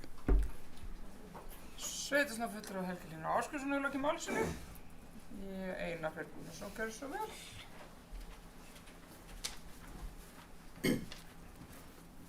Já, virðulegi forseti, góðu fundarmenn. Ég hafði nú ekki ætlað mér að koma upp undir þessum lið hér en sveitarstjórnarfulltrúi Helgi Hlynur Ásgeirsson var mér hvatning til þess þar sem hann hálfpartinn óskaði eftir lögfræðilegu áliti frá þeim sem hér stendur laganema sem er já, svona, ég hugsa að væri nú betra sko, kannski að spurja til dæmis Jón Jónsson, lögmann. Hann nú alltaf jafn hrifinn af því. Já, nei, segi bara svona. En ég held einmitt að það hefur nú ekki verið að því að það tala sko að láta kaupin ganga tilbaka og eitthvað svoleiðis. Ég held að það sé kannski svona í sannleika sagt frekar óraunhæft sko að þau gangi beint tilbaka þegar liðið mörg ár frá því þetta gerist. En eins og Þröstur Jónsson, sveitarstjórnarfulltrúi, nefndi í máli sínu, þá þetta kannski frekar spurningum sko útfærsluna. Það ekki endilega að, já, ég skildi hann ekki sem svo að það yrði endilega að láta kaupin ganga tilbaka svona í eiginlegri merkingu. En persónulega, segi ég án þess að hafa kynnt með málið til hlítar, þá held ég að það væri kannski svona eina mögulega leiðin bara að setja þetta aftur á sölu og þá gæti, já, þessu umræddi aðili keypt þetta þá, af því að þetta eru bara mistök að mínum mati sem voru gerð þegar ríkið gekk inn í þessi kaup. Það hefði aldrei átt að gerast og það er kannski erfitt að svona eiga eitthvað við það. Það hafði bara pólitískar afleiðingar eða svona bara pólitísk ábyrgð á því máli. En já, annars ætlaði nú kannski ekki að segja of mikið sko, af því að hérna snýst þetta mál það að senda þetta til umfjöllunar hjá heimastjórn Borgarfjarðar og byggðarráði sem að fer með atvinnumál og ég held að það sé betra að bíða, já, ég ætla allavega að bíða með að svona fara að segja eitthvað ennþá meira afgerandi þangað til eftir að þessir aðilar hafa tjáð sig þessi mál og ég mun ekki styðja breytingartillögu Ásrúnar Mellar Stefánsdóttur, sveitarstjórnarfulltrúa og geri það kannski á sama grundvelli og forseti sveitarstjórnar Jónína Brynjólfsdóttir hefur reifað hér áður og ætla ekki að endurtaka það. En skilsamt alveg hvað hún að fara sko, ég minnst þetta alveg eiga erindi við fleiri en ég held að akkurat þetta eigi ekki að fara kannski að svo stöddu fyrir fleiri heimastjórnir. Takk fyrir. Sveitarstjórnarfulltrúi Einar Freyr Guðmundsson hefur lokið máli sínu, eru fleiri andsvar. Helgi Hlynur Ásgrímsson ætlar að koma mjög stutt í andsvar. Við erum að fara að stytta mál okkar í þessum lið. Forseti, já, ég pólitísk mistök, ég ekkert sannfærður það. Þetta keypt til þess að friðlýsa og Ívar Karl fór hér mikinn áðan það að það væri bara ekkert búið að gera á þessum 4 árum.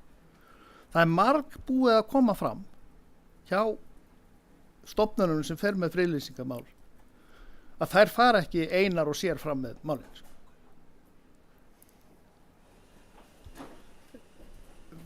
Það þarf vilja heimamanna til þess að friðlýsingar eigi sér stað. Annarkvort eiganda eða heimamanna.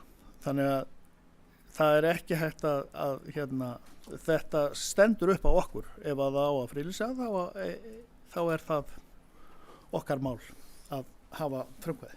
Takk. Sveitarstjórnarfulltrúi Helgi Hlynur Ásgrímsson er lokið máli sínu, Ívar Karl Hafliðason ætlar að koma örstutt til svara. Örstutt til svara, alveg hárrétt, frú forseti, það þetta fólk.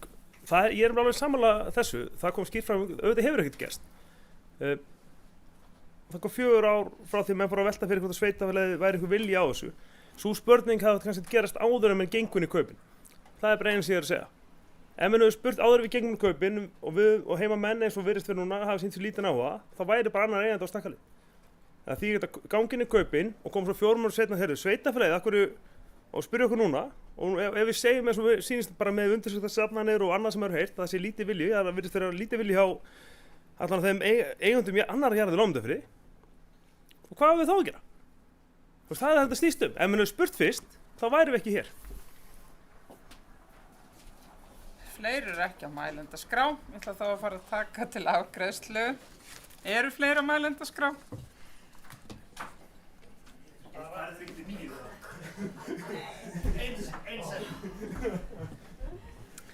Helgi Hlynur Ásgrímsson er mjög snöggur að svara. Sko, þetta náttúrulega bara í einhverjum draumaheimi þá væri þetta hægt. En ef það á að ganga inn í tilboð, þá hefur ríkið halva mánuð, eitthvað þeim dúr. Og það ekki hægt að fá umræðu heimamanna það hvort það eigi að gera eitthvað á þeim tíma. Það bara hlýtur að segja sér sjálf. Takk. Snöggt og gott, takk fyrir það. Við ætlum þá að byrja á því að bera upp breytingatillöguna hennar Ásrúnar. Sé hún ekki samþykkt þá er borin upp svo tillaga sem liggur fyrir fundinum. Þannig að við skulum byrja á því við berum upp breytingatillögu Ásrúnar Mjallar. Þeir sem samþykja hana réttu upp hönd. Það eru 2. Þeir sem eru á móti réttu upp hönd. 2, 4, 6, 7.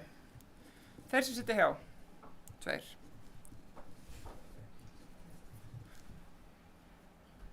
Er ritari með þetta? Allt á hreinu.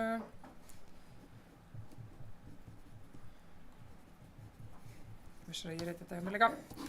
Síðan skulum við þá bera upp þá tillögu sem liggur fyrir fundinum. Þeir sem samþykja tillöguna sem liggur fyrir fundinum réttu upp hönd. Hún er samþykkt samhljóða. Við erum þá komin hér í mál númer 5. Heilsársvegur Öxi.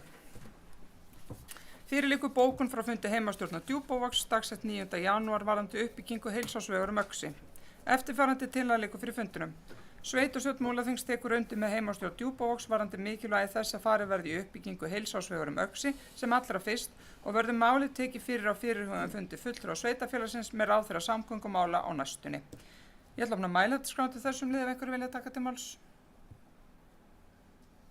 Ívar Karl Hafleðarsson, sveitarstjórnarfulltrúi, gjörðu svo vel.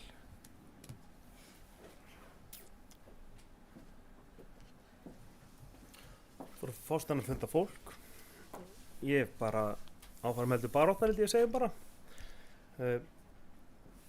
Ég held að, hvað maður að segja, ég held að þetta sé baráttar sem búið að vera lengi. Ég vona bara við sem að komast á stað að þetta fari svona að skila einhverju.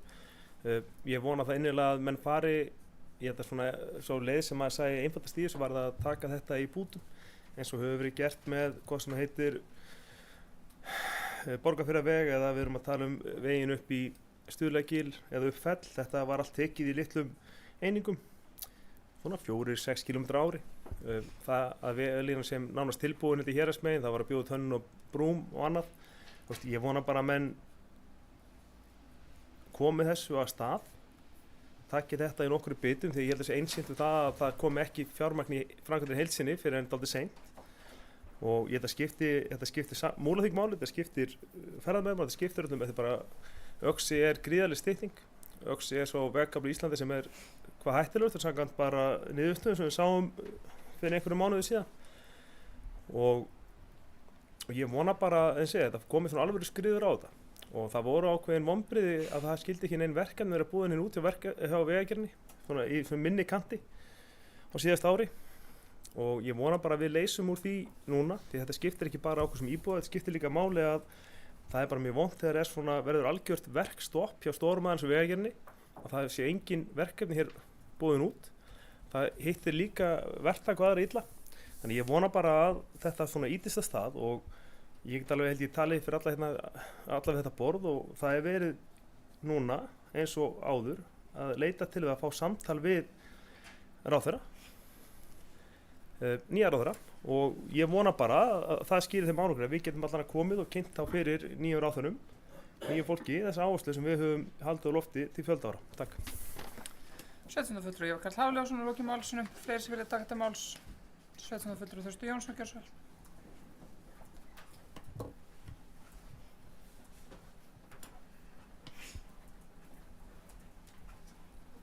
Já, forseti annað gott fundar fólk. Ég er ekki sammála Ívari Karli sveitarstjórnarfulltrúa að taka þetta í bútum. Ég veist vera að gefa fullmikið eftir þar. Þetta er nefnilega engin stórframkvæmd. Þetta eru 20 kilometrar og ef ég mann síðast þá var þetta innan við 5 milljarðar matið að sem þetta átt að kosta. Og í dag eru bara 5 milljarðar í svona framkvæmdum ekki nú skapaða hlutur. Það fer nú annað eins í vitleysu hjá þessu blessaða ríki, sko. Hvort sem að það heitir skottfarakaup eða einhvað þaðan af vitleysu.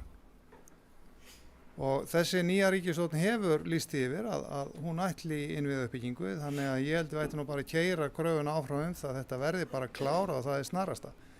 Og rökin fyrir þessi eru náttúrulega alveg svakalega sterk. Sko, við sameinuðum hérna sveitarfélög og eina megin gulrótunum ekki síst fyrir Djúpavog var það að ríki var að gefa munnleg, ráðherrar og aðrir í þáverandi ríkisstjórn voru að gefa góð fyrirheit það að við fengjum samgöngubætur þar með talið Öxi.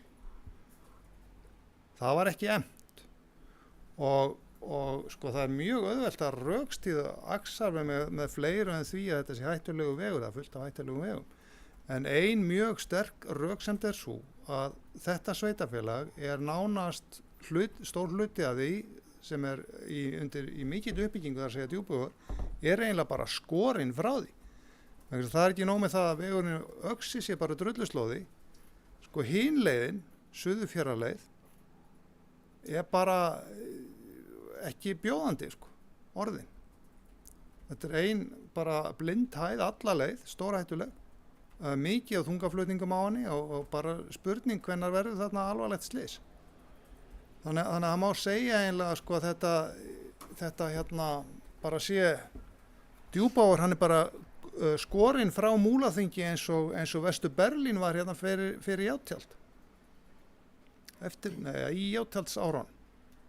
Og ég veit ekki hvað ríkisvaldi ætla það að gera, kannski þarf bara að ríkið að niðurgreiða flug og við bara setjum eins og var gert með Berlín að hafa loftbrú frá Egilsstaðaflugvelli á umtalaðan Djúpavogsflugvöll. Það kannski bara leiðin. Ég menn eitthvað að gera. Það bara ekki hægt að horfa upp á þetta lengur, ekki stundinni lengur og þetta á bara að gerast, menn eða bara að hafa döngun og djörfung til þess að gera þetta í einu lagi. Þetta 20 kilometrar, þetta stubbur. Takk fyrir. Sveitarstjórnarfulltrúi Þröstur Jónsson hefur lokið máls, fleiri sem vilja taka til máls. Einar Freyr Guðbjörnsson, gjörðu svo vel.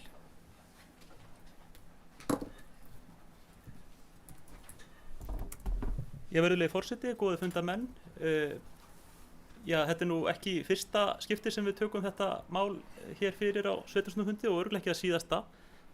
En engu á síður, og kannski undirstrikar það bara mikilvægi þessa máls. Mér langaði kannski svona aðeins bara að nýta tækifærið því að ég veit nú að það kemur fyrir að einhverjir af þessum 30 sem horfa á sveitarstjórnarfundi eru fjölmiðlar.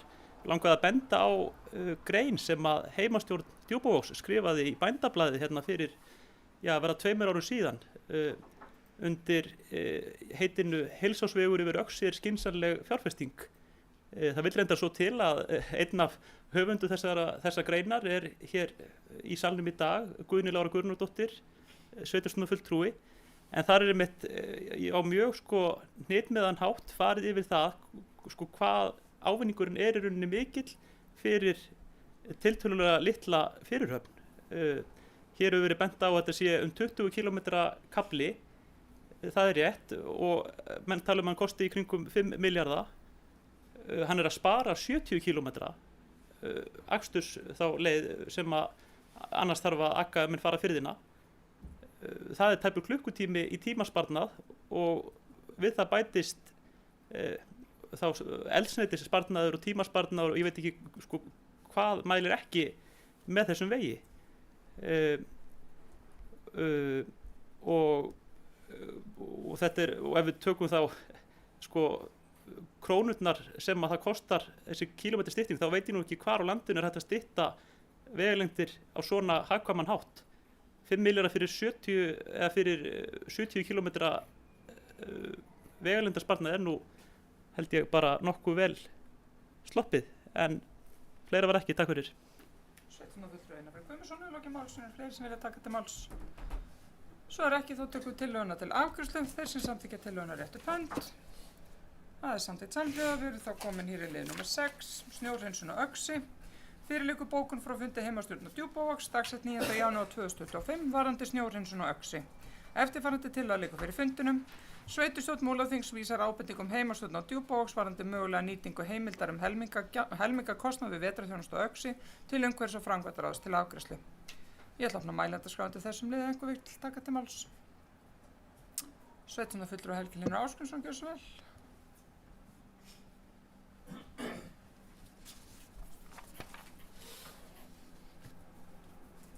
Forseti, þetta náttúrulega dálítið skyldir liðir þessu síðasti. Ég skildi málin þannig að þegar haft var samband við Vegagerðina í þessari viku að opna, þá hafi Vegagerðin sagt nei vegna þess að það er svo halt að það er hættulegt. Skildist það að séu 2 skaflar eða hafi verið fyrir 9. kaflan á veginum og fólksbílar hafa farið yfir og sko ef að það er staðreyndin að í góðu þá sé ekki hægt að opna heldur af því að það sé svo hættulegt. Það hljóta að vera enn einn rökin fyrir því að það verði að byggja upp veginn. Þeir koma ágætlega inn á þetta hérna áðan með Axarveginn sko, ég meina þetta er bara einhver skynsamlegasta framkvæmd í íslenska vegakerfinu og er búin að vera mjög lengi. Þetta er bara þjóðhagslega hagkvæmt. Það er alveg óskiljanlegt að þetta slísa, þetta fær inn í þetta PPP dæmi. Þetta á að vera búið fyrir áratugum. Ég las á íbúasíðu heimastjórnar á Djúpavogi Ólafur Björnsson borgkvinningur var með svona smá fabuleringu þetta bara þennan tíma þegar það er lokuð Öxi. Hann segir að það séu 20 nemendur frá Djúpavogi í menntaskólanum á Egilsstöðum sem fara heim hverja helgi. Og ef hann reiknar með að þeir fari heim til sín 4 saman í bíl, þá er það samt 5,5 hringur landið aukalega á þessum 11 vikum sem að Vegagerðin vill ekki hafa opið. Og þau eru alveg örugglega ekki alltaf 4 í bíl. Þannig að þetta eru sannlega fleiri hringir. Þetta er fáránlegt að við skulum ennþá vera það.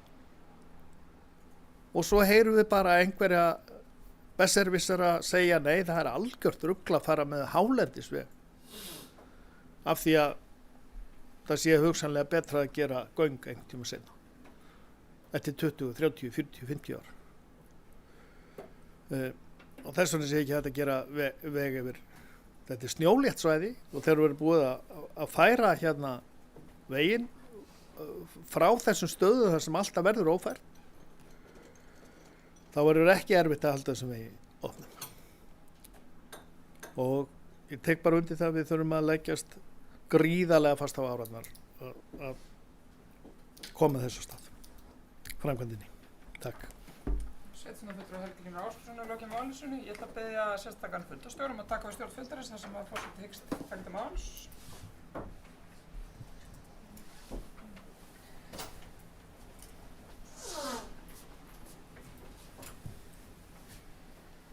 Forseti sveitarstjórnar Jónína Brynjólfsdóttir hefur óskað eftir að taka til máls. Gjörðu svo vel. Takk fyrir, fundarstjóri og aðrir góði fundamenn. Mér langaði aðeins að koma hér undir þessum lið. Ég ætla ekkert að tyggja ofan í ykkur mikilvægi Axarvegar hvorki þessum sveitarstjórnarfundi undir hinu liðnum. Það er búið að margræða það hér og við munum bara halda áfram okkar baráttu öll þverpólitískt og allt sem mögulega getur til að fá þennan veg sem fyrst. Mér langaði aðeins að adressera þetta sem að sveitarstjórnarfulltrúi Helgi Hlynur Ásgeirsson kom inn á hér áðan og varðar snjómoksturinn á Öxi. Það er rétt sem að fer inn á að það var leitað til sveitarfélagsins, eða sveitarfélagi leitaði samtalið við Vegagerðina fyrir helgi og spurði hvort það væri möguleiki að opna á þeirri forsendu sem að hefur nú stundu verið talað sem er helmingamokstur og hefur svo sem ekki verið nýttar, hefur ekki verið gert hingað til, ekki frá stofnun þessa sveitarfélags, ekki að mér vitandi allavega. Vegagerðin taldi þá óraunhæft að opna veginn að svo stöddu hvaðst myndu skoða málið strax eftir helgi sem var og gert á mánudagsmorguninn og þá kom erindi frá Vegagerðinni sem spurði hvort að sveitarfélagi myndi taka þátt í helmingakostnaði sem var samþykkt og Öxi fariðastað var að opna Öxi. Og þess vegna er held ég fínt að við fjöllum með þetta í umhverfis- og framkvæmdaráði. Við vitum það alveg að mögulega að raunveruleikin verður sennilega sá að fólk vill hafa Öxi meira opna heldur en raunverulega möguleikir á og það er þannig að þegar helmingamokstur og opnun á Öxi er að ræða þá er það Vegagerðarinnar ákveða slíkt, það er ekki okkar. En á þessu tímabili sem er janúar, febrúar, mars getur Vegagerðin þá komið með hugmyndir til okkar sveitarfélagsins eða við óska eftir mati á því hvort það sé hægt að opna Öxi og ég held að sé bara ágætt að við ræðum þetta í umhverfis- og framkvæmdaráði bara í hvaða tilfellum sveitarfélagi komi að slíkum mokstri og á hvaða forsendum. Ég held að það sé bara mjög mikilvægt að það er afskaplega góð tíð núna og það skiptir okkur máli hver einasta vika sem að opið lengur á Öxi. Ég var nú að skoða veðurspána og maður veit nú ekki hversu lengi þessi góða tíð fylgir okkur. En við getum þá allavega að fagna því að nú er góð tíð og Öxi er sem sagt opin. Þannig að ég held að sé bara mjög gott að við fjöllum þetta inn í umhverfis- og framkvæmdaráði og svo vonast við til þess að nýir aðstofamenn, nýrra ráðherra veiti okkur áheyrn sem allra fyrst og hlakka ég mikið til að eiga samtal við nýja ráðherra þessi mál öll sömul. Takk. Forseti sveitarstjórnar Jónína Brynjólfsdóttir hefur lokið máli sínu og ég býð henni að taka aftur við stjórn fundarins.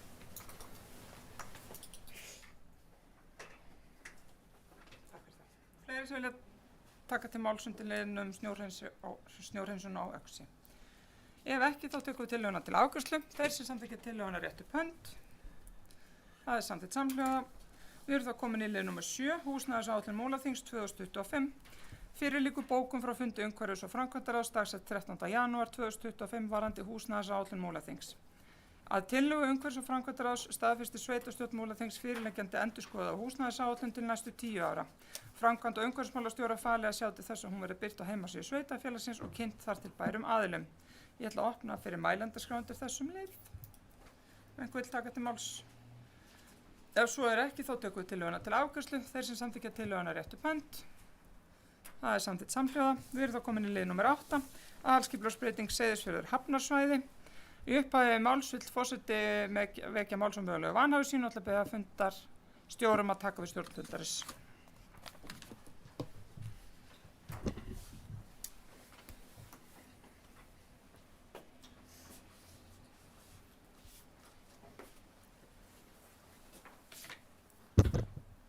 Forseti sveitarstjórnar hefur óskað eftir að taka til máls og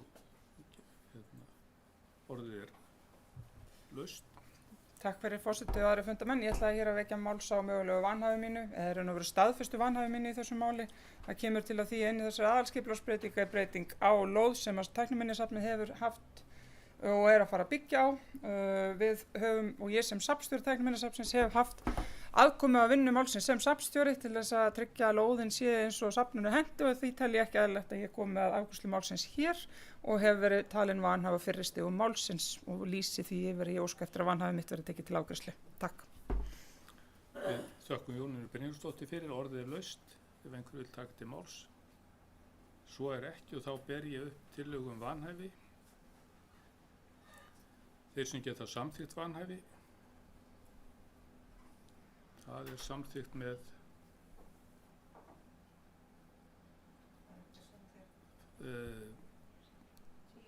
10 atkvæðum, já.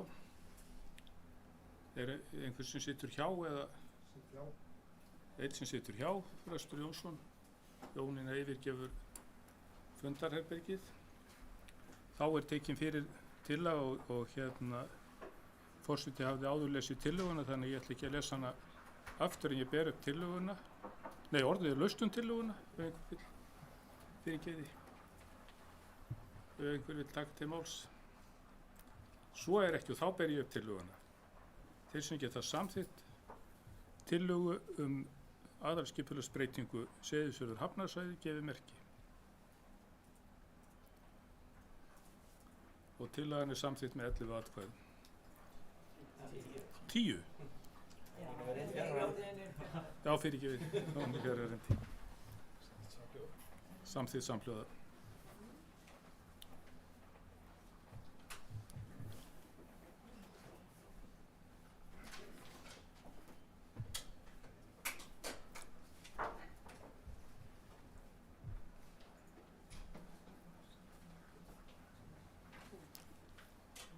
Nú hafum við lokið afgreiðslu liða númer 8 og þá býð ég forseta að taka aftur í stjórn fundarins.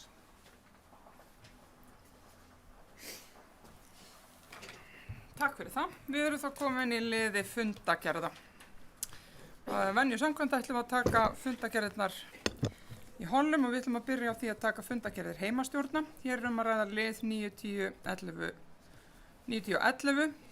Hér er fundargerðir heimastjórna Djúpavogs, Borgarfjarðar og Seyðisfjarðar. Fundargerð heimastjórna Djúpavogs nr. 56, fundargerð heimastjórna Borgarfjarðar nr. 54 og fundargerð heimastjórnar Seyðisfjarðar nr. 52. Ég ætla að opna mælendaskrá undir þessum liðum. Einhver vil taka til máls. Ásrún Mjöll Stefánsdóttir, gjörðu svo vel.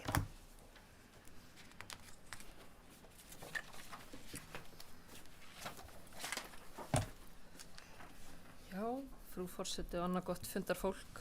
Þetta er liður 11, heimastjórn Seyðisfjarðar 52, liður 1 í þeirri fundargerð. En þar segir fyrirliggur tillaga frá Matvælastofnun dagsett 12.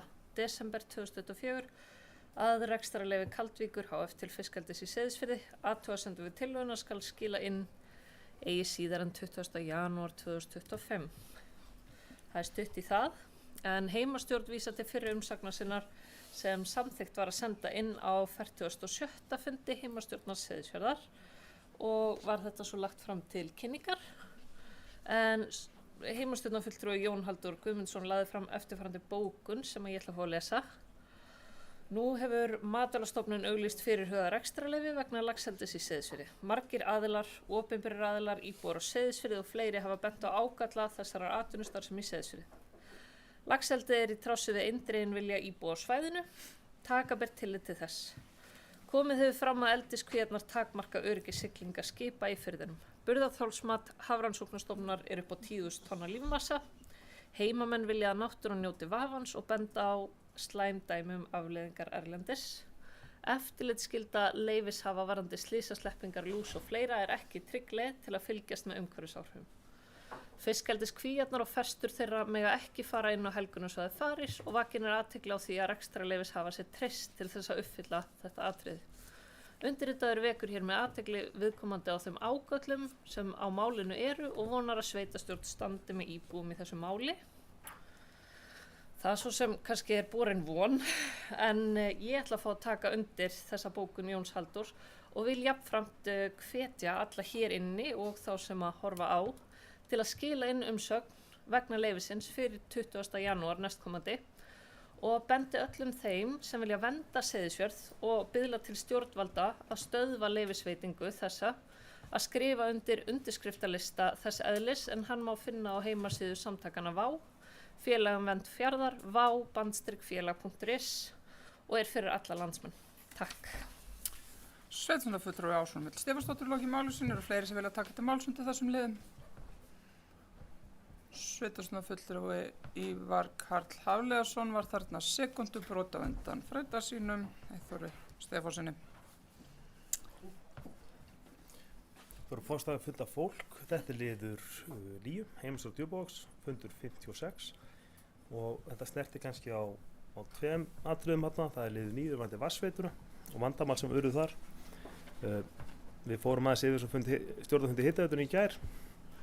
Þessi vandamál sem hafa verið í þessu, en svona við berum vonum til þess að veitan að þetta verði komið í varanlegi lag núna fljótlega á þessu ári og það er alveg ljóst að með nýjum borholum verður þetta vatnsveitan á Djúpavogi mun öruggari og betur en hefur verið bara í 20 ára og sem er ákveðið fagnandi að þetta skildist þetta var nefnilega kom svona upp á þegar var að vera að bora með heitu vatni að borin hafði smá auka tíma og þá var þetta farið í þetta verkefni og ég veit bara nota ekki að þakka starfsmönnum hef og framkvæmdastjóra fyrir þá að ná að klára þetta svona grípi í þetta þetta vatnsveitan hérna hefur verið frekar erfið og vatnið sem hefur verið að koma þetta inn úr Búlandsánni í yfirborðsvatninu hefur bara ekki verið nóg gott. Þannig að það er allavega svona vonandi komið framtíðarlausn á þessu sem mun vera til friðs, það er sem við vonum. En svo kannski það er liður 5 sem er nokkuð aðalmann, varðandi mataröðin, í sömu fundargerð 9 og liður 5. Þetta er verkefni sem við fengum að kynningu á í snemmt sumars og tengist það að þetta er svona marga ánga og ég vona bara að okkur beri gæði til þess að íta þessu áfram. Svona vísir af svona matvælagarði eða svona frumkvöðarsetið öðru hefur verið að fæðast núna eins og Vopnafirði og ég vona bara að við náum að tengja saman því að ég veit að það eru verkefni frá ríkinu sem Austurborg heldur utan sem harmonar vel við þetta verkefni, auk þess sem þarna eru bæði atvinnustarfsemi og annað sem geti komið að þessu. Og ég held að þetta töluverð hefð fyrir því að á Djúpavogi sé minni matvælaframleiðsla og annað og ákveðið frumkvæðsstaður kringum það. Og ég held að ber vonum það að þetta verkefni verði þannig að þarna verði komin ákveð grundvöllur fyrir áframhaldandi þróun og bara einhverja sprotastarfsemi sem geti skilað okkur einhverju skemmtilegu. Takk. Sveitarstjórnarfulltrúi Yfir Karl Hafleifsson lokið máli sínu. Næstur í pontu Eyþór Stefánsson, sveitarstjórnarfulltrúi, gjörðu svo vel.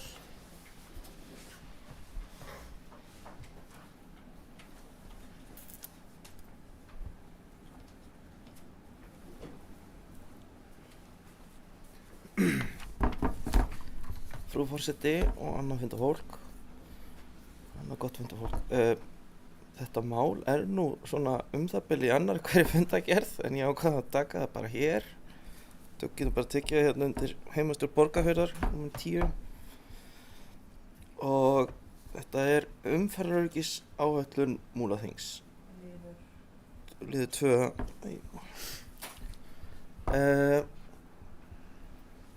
Mig langar að spyrja svolítið út í þetta. Þetta alveg rosalega doðrantur og ég væri að ljúga því ef ég segðist að hafa lesið hann staf fyrir staf. En ég fekk hann þarna til afgreiðslu heimastjórnar Borgarfjarðar undir þeim formerkjum að horfa á þetta með borgfiskunglerugum, reiknaði ég með. Og þetta unnið af öflugu verkfræði skrifstofu. Ég vonandi ekki að fara með hlaupur. Og það misjafnt hvað það sem maður rattar hérna. Já, það misjafnt hvað manni finnst vera merkilegt sem maður tekur fyrir. Það hringdi í mig fréttamaður frá Morgunblaðinu að fjalla þetta. Þessa tillögu heimastjórnar að lækka hámarkshraðann í þorpinu úr 40 í 30. Það fannst mér ekki sérlega fréttnæmt. En það sem ég langaði að spyrja, þetta rosalega doðrantur og ég ímynda mér að hann hafi kostað skildinginn. Ég leyfi mér að fullyrða allavega hvað snýr á Borgarfirði en nota bene, eins og ég sagði hann, ekki búin að lesa þetta algjörlega staf fyrir staf. Þar kom ekkert fram sem að hver sem á Borgarfirði hefði ekki geta sagt þér. Ef þú bara hefði spurt hvað þarf að huga, eða hvaða öryggisráðstafanir þarf að gera á Borgarfirði og það hefði allir sagt nákvæmlega það sama og kemur fram hérna í skýrslunni eða áætluninni og að því sögðu þá var nú það sem var áhugaverðast í þessari áætlun var nákvæmlega það sem var innsent frá borgurunum. Þannig að mig langar að spyrja erum við langar að beina fyrirspurn til bara formanns eða forseta og formanns umhverfisframkvæmdaráðs erum við bundin að einhverju lögum eða reglugerðum því að þegar ég var að googla mig að svara í því þá fann ég nú ekkert eitthvað svona svart og hvítu verðum við að gera þetta og í öðru lagi þurftum við að fá verkfræðiskrifstofu til þess að vinna þetta því að mér finnst þetta hafa þann brag að þetta hafi ekki verið ódýrt. Já, ég ætla að biðja sérstakann fundarstjórum að taka við stjórn fundarins þar sem forseti tekst taka til máls. Hvað segir var þetta leið? Forseti sveitarstjórnar Jónína Brynjólfsdóttir hefur óskað eftir að taka til máls. Gjörðu svo vel. Takk fyrir, fundarstjóri og annað gott fundafólk. Ég bara vil þakka sveitarstjórnarfulltrúa Eyþór Stefánssyni fyrir að sýna þessu máli sérstakann áhuga af því að það sem gerist oft að það eru unnir ægilegi doðrantar þá á fólk það til að koðna niður í sætunum og ná ekki alveg að lesa yfir og ná að halda utan þetta allt saman. En til að svara því að okkur ber ekki lagaleg skylda til þess að gera umferðaröryggisáætlun, nei, hins vegar hefur verið sett þungi á það af hálfu til dæmis Vegagerðarinnar að sveitarfélög og ríki setji sér sérstaklega umferðaröryggisáætlanir með það markmið að fækka slysum og sjá þá sérstaklega bannaslysum. Fyrir sameiningu þessara sveitarfélaga sem nú eru Múlaþing þá var að því sem ég best veit til ein umferðaröryggisáætlun og hún var fyrir Fljótsdalshérað. Skiptir þetta máli að gera svona umferðaröryggisáætlun? Ég ætla að segja já og ég skal útskýra af hverju. á þessu listi smáverkefna sem þarf að fara í. Sumt af þessum smáverkefnum eitthvað sem sveitarfélag getur kostað til og forgangsraða þá hvernig við ætlum að fara í að fjármagna og byggja upp hraðahindranir eða öryggisljós eða hvað það Annað eitthvað sem kemur bara inn á borð vegagerðarinnar og þegar við erum í samtali við vegagerðina og segjum við viljum fá hraðahindrun hér að því að okkur langar það virkar ekki eins vel umferðaröryggisáætlunin, hún bara ákveðið verkfæri sem við getum notað við gagnvart öðrum aðilum. Þannig að já, ég tel þetta algjörlega nauðsynlegt. Hefðum við getað unnið þetta sjálf? Ég ætla að leyfa mér að segja nei, ekki nema við hefum þá ráðið starfsmenn til þess að því að mér best vitandi eru starfsmenn á sviðinu algjörlega að drukkna og með að við vinnuna sem hefur farið í þetta þá átta ég mig ekki á því hvernig öðruvísi við hefðum getað unnið þetta. Já, þetta kostnaðarsamt en mannslíf eru kostnaðarsam. Þannig að við getum heldur ekki lagt það í jöfnu. Í þessu tilfelli ætla ég að segja að það bara því betri vinna sem lögðir í þetta því betra fyrir samfélagið. Við vitum alveg og réttin eins og Eyþór bendir á hver einasti borgfirðingur hefði getað bent á þessar hættur. Það samt ekki svo að starfsmenn sveitarfélagsins eða starfsmenn á sviðinu eða kjörnir fulltrúar hafi yfirsýn yfir alla hættulegu staðina bara í öllu sveitarfélaginu. Þeir eru gríðarlega margir. Þannig að þrátt fyrir að Borgarfjörður sé lítið þéttbýli þar, það ekki það sama sem gildir Egilsstaði eða Seyðisfjörð eða Djúpavog, það eru örlítið stærri samfélag og auðvitað eru hættunar sem leynast víða. Þannig að já, ég mun verja kaupin á þessari vinnu. Við höfum verið í vandræðum með vegagerðina. Að því leyti að við erum með lista smáverkefna sem við höfum óskað eftir í að sé unnið árum saman og það hefur rosalega lítið verið unnið af því. Mikið af því snýr til dæmis að umferðaröryggi gangandi vegfarenda og bara almennu umferðaröryggi. Þannig að þetta svona þyngir þá umræðu fyrir okkur. Þetta hjálpar okkur líka núna ef við gerð aðalskipulags að gera ráð fyrir því að það þurfa að gera einhverja breytingar víðsvegar. Og svona máli mínu til stuðnings þá ætla ég að benda hér á að hér bæði vegagerðin með umtalsverða og mjög þunga leiðbeiningabæklinga umferðaröryggisáætlanir sem sveitarfélög eiga að gera. Hér líka hægt að benda á að varðandi, hér rannsóknarnefnd samgönguslysa bendir alveg sérstaklega á það að sveitarfélög þurfi að gera umferðaröryggisáætlanir. Hér til dæmis rannsóknarnefnd samgönguslysa beinir þeirri tillögu til sveitarfélagsins Stinga er sveitar að gera umferðaröryggisáætlun fyrir sveitarfélagi. Þannig að já, ég bara mjög stolt af þessari vinnu. Hún búin að vera unnin í samráði við marga. Þetta var sendt til heimastjórna og þetta sendt til ungmennaráðs og öldungaráðs með það að markið reyna að tryggja og auka öryggi bæði akandi en aðalega og fyrst og fremst gangandi sem oft á tíðum bæði börnin okkar og líka kannski eldra fólk. Ég ætla að vona að ég hafi bara svarað öllu sem að sveitarstjórnarfulltrúi Eyþór Stefánsson hafi máli og ef ekki þá skal ég glöð svara mér. Takk. Forseti sveitarstjórnar Jónína Brynjólfsdóttir hefur lokið máli sínu og ég býð henni að taka aftur við stjórn fundarins. Sveitarstjórnarfulltrúi Jóhann Hjalti Þorsteinsson, gjörðu svo vel.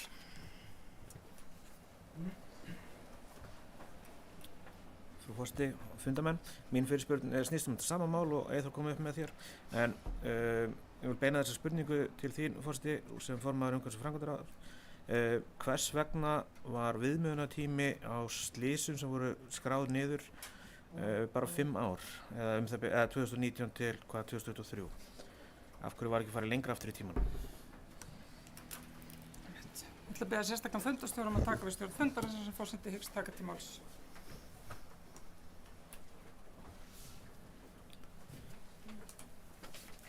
Forseti sveitarstjórnar Jónína Brynjólfsdóttir hefur óskað eftir að taka til máls. Gjörðu svo vel. Takk fyrir.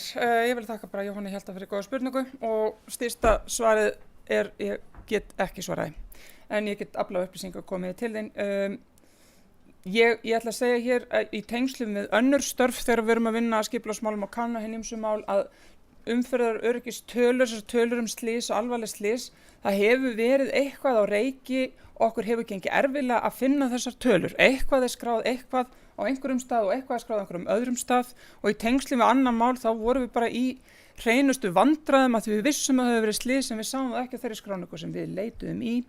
Þannig að ég veit ekki hvort að það bara almennt vinnulag að líta til síðustu 5 ára eða hvort að það sé eitthvað sem hafi verið tekin sérstök ákvörðun í þessu tilfelli. Ég held reyndar að umferðaröryggisáætlanir svona frekar standardvinna þannig að mögulega mögulega er þetta bara eitthvað stöðlu vinnubröð, en ég get aflað mér upplýsingu það og komið til þín. Takk. Forseti sveitarstjórnar Jónína Brynjólfsdóttir hefur lokið máli sínu og ég bið hann að taka aftur við stjórn fundarins. Við erum í lið 9-10-11. Fleiri sem vilja taka til máls. Ívar Karl Hafleifsson, gjörðu svo vel.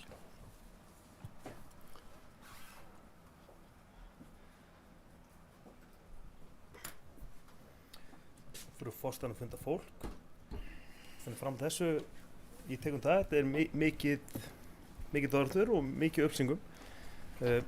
Ég var nú byrjaðar að skoða leiðbeiningar Vegagerðarinnar gerð svona. Það getur nú verið að svarið reyndist en það var ekkert minni dorrantur þannig ég hafði ekki tíma til að klára það.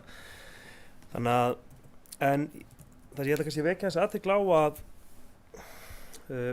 rannsóknarnefnd samgöngustofu beindi þeirri tillögu til Múlaþings að gera umhverfisáætlun fyrir sameiginlegt sveitarfélag og það tengdist líka atviki sem gerðist á Djúpavogi. Að þá var þetta alltaf leit svona því beint til okkar að við þyrftum að fara í þessa vinnu. Og ég held að við getum alveg sagt það, ég sé kannski ekki að við þurfum að kaupa þessa vinnu á hverju ári, hún gildir í ákveðin ár. Framfylgni, uppfærsla og annað er eitthvað sem við getum kannski list hérna sjálf, sérstaklega að fylgja þessum litlu verkefnum eftir, því að það er orðið þannig að ég held að vita þannig flesti þetta borð og svo fleira að við erum með töluverða vinnu við það að halda utan á verkefni sem er á könnu annar en okkar, hvort sem það er í vegaframkvæmdum eða í minni verkefnum og þá sérstaklega oft sem snýr að Vegagerðinni. Að þetta er bara töluvert utanumhald og halda þrýsting á þetta sé unnið áfram og þetta er svona eitt liður í því og það er gott að vera með þetta til að geta svona fórkusaða verkefnum og sett svona meiri þrýsting á það að fá þá framkvæmdir áfram. Ég man nú svona þegar ég var að koma inn í þetta kringum 2018 þá var við bara til fjölda ára að fá ljósastöðvar frá N1 minn í húsmi hérna á Egilsstöðum sem er bara innabæjar og þetta er þjóðvegur í þéttbýli og samkvæmt lögum átti að vera þetta ljósastöðvar. Ég held að það hefur verið í mann og ykkur þú verið 7-8 ára bara átt að komið.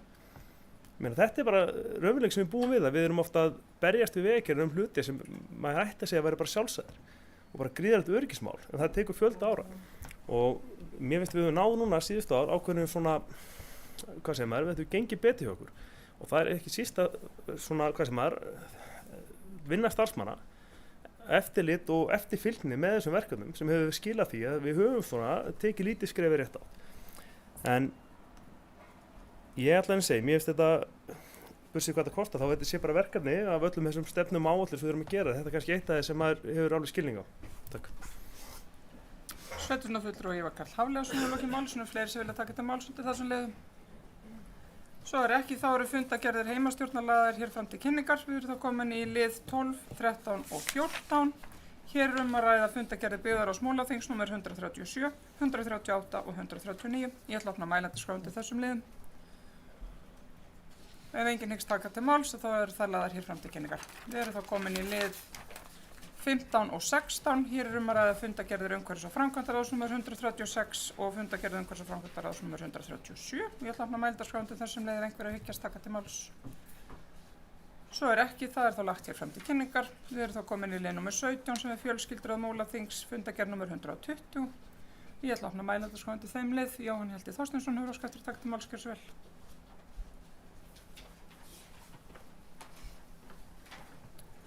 Þetta er varandi liðið nr. 4, frú forseti. Í fundagerð fjölskylduráðs. Ég vil bara vekja athygli á þessu máli til heilla fyrir starfsfólk Múlaþings þar sem að snilldartillaga kom frá mannusteyminu þar sem að lagt var til að starfsfólk sveitarfélagsins geti komist yfir sundkort sér á kostnaðarlausu og ég vil bara vekja athygli á þessu og fagna þessu. Takk fyrir. Jóhann Helgi Þorsteinsson hefur lokið máli sínu, eru fleiri sem vilja taka til máls undir þessum lið. Svo er ekki, þá er fundagerð fjölskylduráðs lögð fram til kynningar, þá eru komin í síðustu fundagerð dagsins sem er liður nr. 18, fundagerð ungmennaráðs Múlaþings nr. 35. Ég ætla að opna mælendaskrá undir þessum lið. Það er enginn sem óskar eftir að taka til máls og þá er þetta hér lagt fram til kynningar. Við ætlum þá hér að fá skýrslu sveitarstjóra. Síðustu skýrslu Björns Ingimarssonar sveitarstjóra. Gjörðu svo vel. Forseti, gott fundafólk. Ég hef ekkert komið fram undir einum einasta lið á þessum fundi og held ég verið að tala mjög lengi núna. En ég ætla svona að fara yfir það helsta. varðandi starfsmannamálinn og þess að hefðbundnu og reglubundnu fundi með stjórnendum, þá hafa þeir verið bara haldnir með hefðbundnum hætti. Hvað var það samstagsverkefnin, þá höfum við fundað í stjórn almannavarnanefndar og framundan svokölluð skrifborðsæfing sem mun fram í stjórnstöð almannavarna hér á Egilsstöðum. Það var fundað í framkvæmdaráði Brunabótar í stjórn samtaka sveitarfélaga á köldum svæðum. Auk þess sem aðalfundur skólaskrifstofu Austurlands var haldinn þar sem endanlega voru staðfest slit þess félags og ég bara mjög sáttur við að okkur skuli hafa tekist að ljúka því máli. Reglubundið fundað með fulltrúum Rarik og HEF varðandi færslu hitaveitunar á Seyðisfirði yfir til HEF og bara ágætur gangur í þeirri vinnu að mínu mati. Við funduðum með fulltrúum UMFI þar sem umfjöllunarefni var staða íþróttamála á landsbyggðinni og þar var meðal annars lögð áhersla á að skoðað verið með hvað hætti verið hægt að styðja við rekstur íþróttafélag á landsbyggðinni vegna þess mikla kostnaðarauka sem hefur orðið á undanförnum árum. Og eins og ég að skynja þá skilningur fyrir þessu hjá allavega þessum fulltrúum sem áttu þennan fund með okkur. En það mjög mikilvægt að það sé farið að hyggja að þessu og vinna að þessum einhverjum hætti því að þetta orðið bara verulegur kostnaður, sérstaklega fyrir þessi íþróttafélög sem eru út á landsbyggðinni. Hvað menningamáli varðar, þá var þeirra ánægju aðnjóðtöndið að mæta og fylgjast með haustútskrift Menntaskólans á Egilsstöðum sem framfór í Egilsstaðakirkju og ég ásamt fulltrúum í sveitastöðum mættum með sveitarstjórnarbekkin á jólaköttin í húsnæði Landsnet hér á Egilsstöðum. Þau erindi sem á okkar borð komu nú komin í vinnsluferli á fagnefndum sveitarfélagsins og á það lögð áherslu að allir málsvaðalar fái upplýsingar vinslu og niðurstöðumála. Ég fekk að stýra úthlutunarfundi uppbyggingarsjóðs sem framfór hjá Vögbaðs við Urriðavatn og að virkilega ánægjulegt að upplifa hversu mörg og fjölbreytt verkefni hér innan okkar sveitarfélags hlutuðar styrkveitingar. Ég fekk einnig að taka þátt í úthlutu viðurkenninga íþróttafélagsins Hattar sem framfór á 13. gleðinni í góða veðrinu í Tjarnagarðinum á 13. Það voru menn bara lágið að menn fikju í allar áttir eða þannig.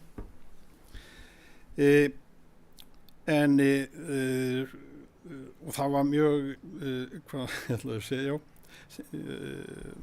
og við notum þar einnig tækifæri og undirrituðum samkomulag Múlaþings, UIA og UMFI unglingalandsmót sem eru haldið hér á Egilsstöðum verslunarhelgina. Og í lokin verið að minna á að framundan eru þorrablótin sem eins og við öll vitum enginn má missa af. Svo bara spurning hvort menn komast á þau öll. Það svona. Eins og kom fram hjá forseta þá þetta síðasti sveitarstjórnarfundin sem ég mun sitja sem sveitarstjóri Múlaþings. Ég kom til starfa sem bæjarstjóri Fljótsdalshéraðs á miðju sumri 2010 og tók síðan við starfi sveitarstjóra Múlaþings sveitarfélögum 4 sameinuðust haustið 2020 sem að mínum að það var mikið gæfuspor og hreykinn af að hafa verið aðili að því að það var það veruleika. Næstu komandi mánaðamót mun ég láta starfi sem sveitarstjóri mun starfa með nýjum sveitarstjóra Dagmari Ýr Stefánsdóttur fram í miðjan mars en þá mun ég ljúka störfum fyrir sveitarfélagið. Verkefnið sem ég ásamt samstarfsfólki mínu hef átt við í gegnum árin hafa verið margvísleg enda erum við svo lánsöm að búa í afar fjölþættu samfélagi sem býður upp á mikla möguleika og ég sannfærður að hér muni þróun hvað varðar atvinnu og menningarlíf halda áfram að vera á jákvæðu nótum. Ég vil nota þetta tækifæri og færa ykkur kjörnum fulltrúum, samstarfsfólki mínu, íbúum sveitarfélagsins þakkir fyrir ánægjulegt og gefandi samstarf á liðnum árum og bestu þakkir fyrir að fengið að starfa með ykkur og fyrir ykkur og gangi ykkur vel. Takk fyrir mig. Við þakkum Birni Ingimarssyni sveitarstjóra fyrir. Þá skýrsla sveitarstjóra lögð þér fram til kynningar og dagskrárliðir fundarins tæmdir og ég ætla því að slíta fundi.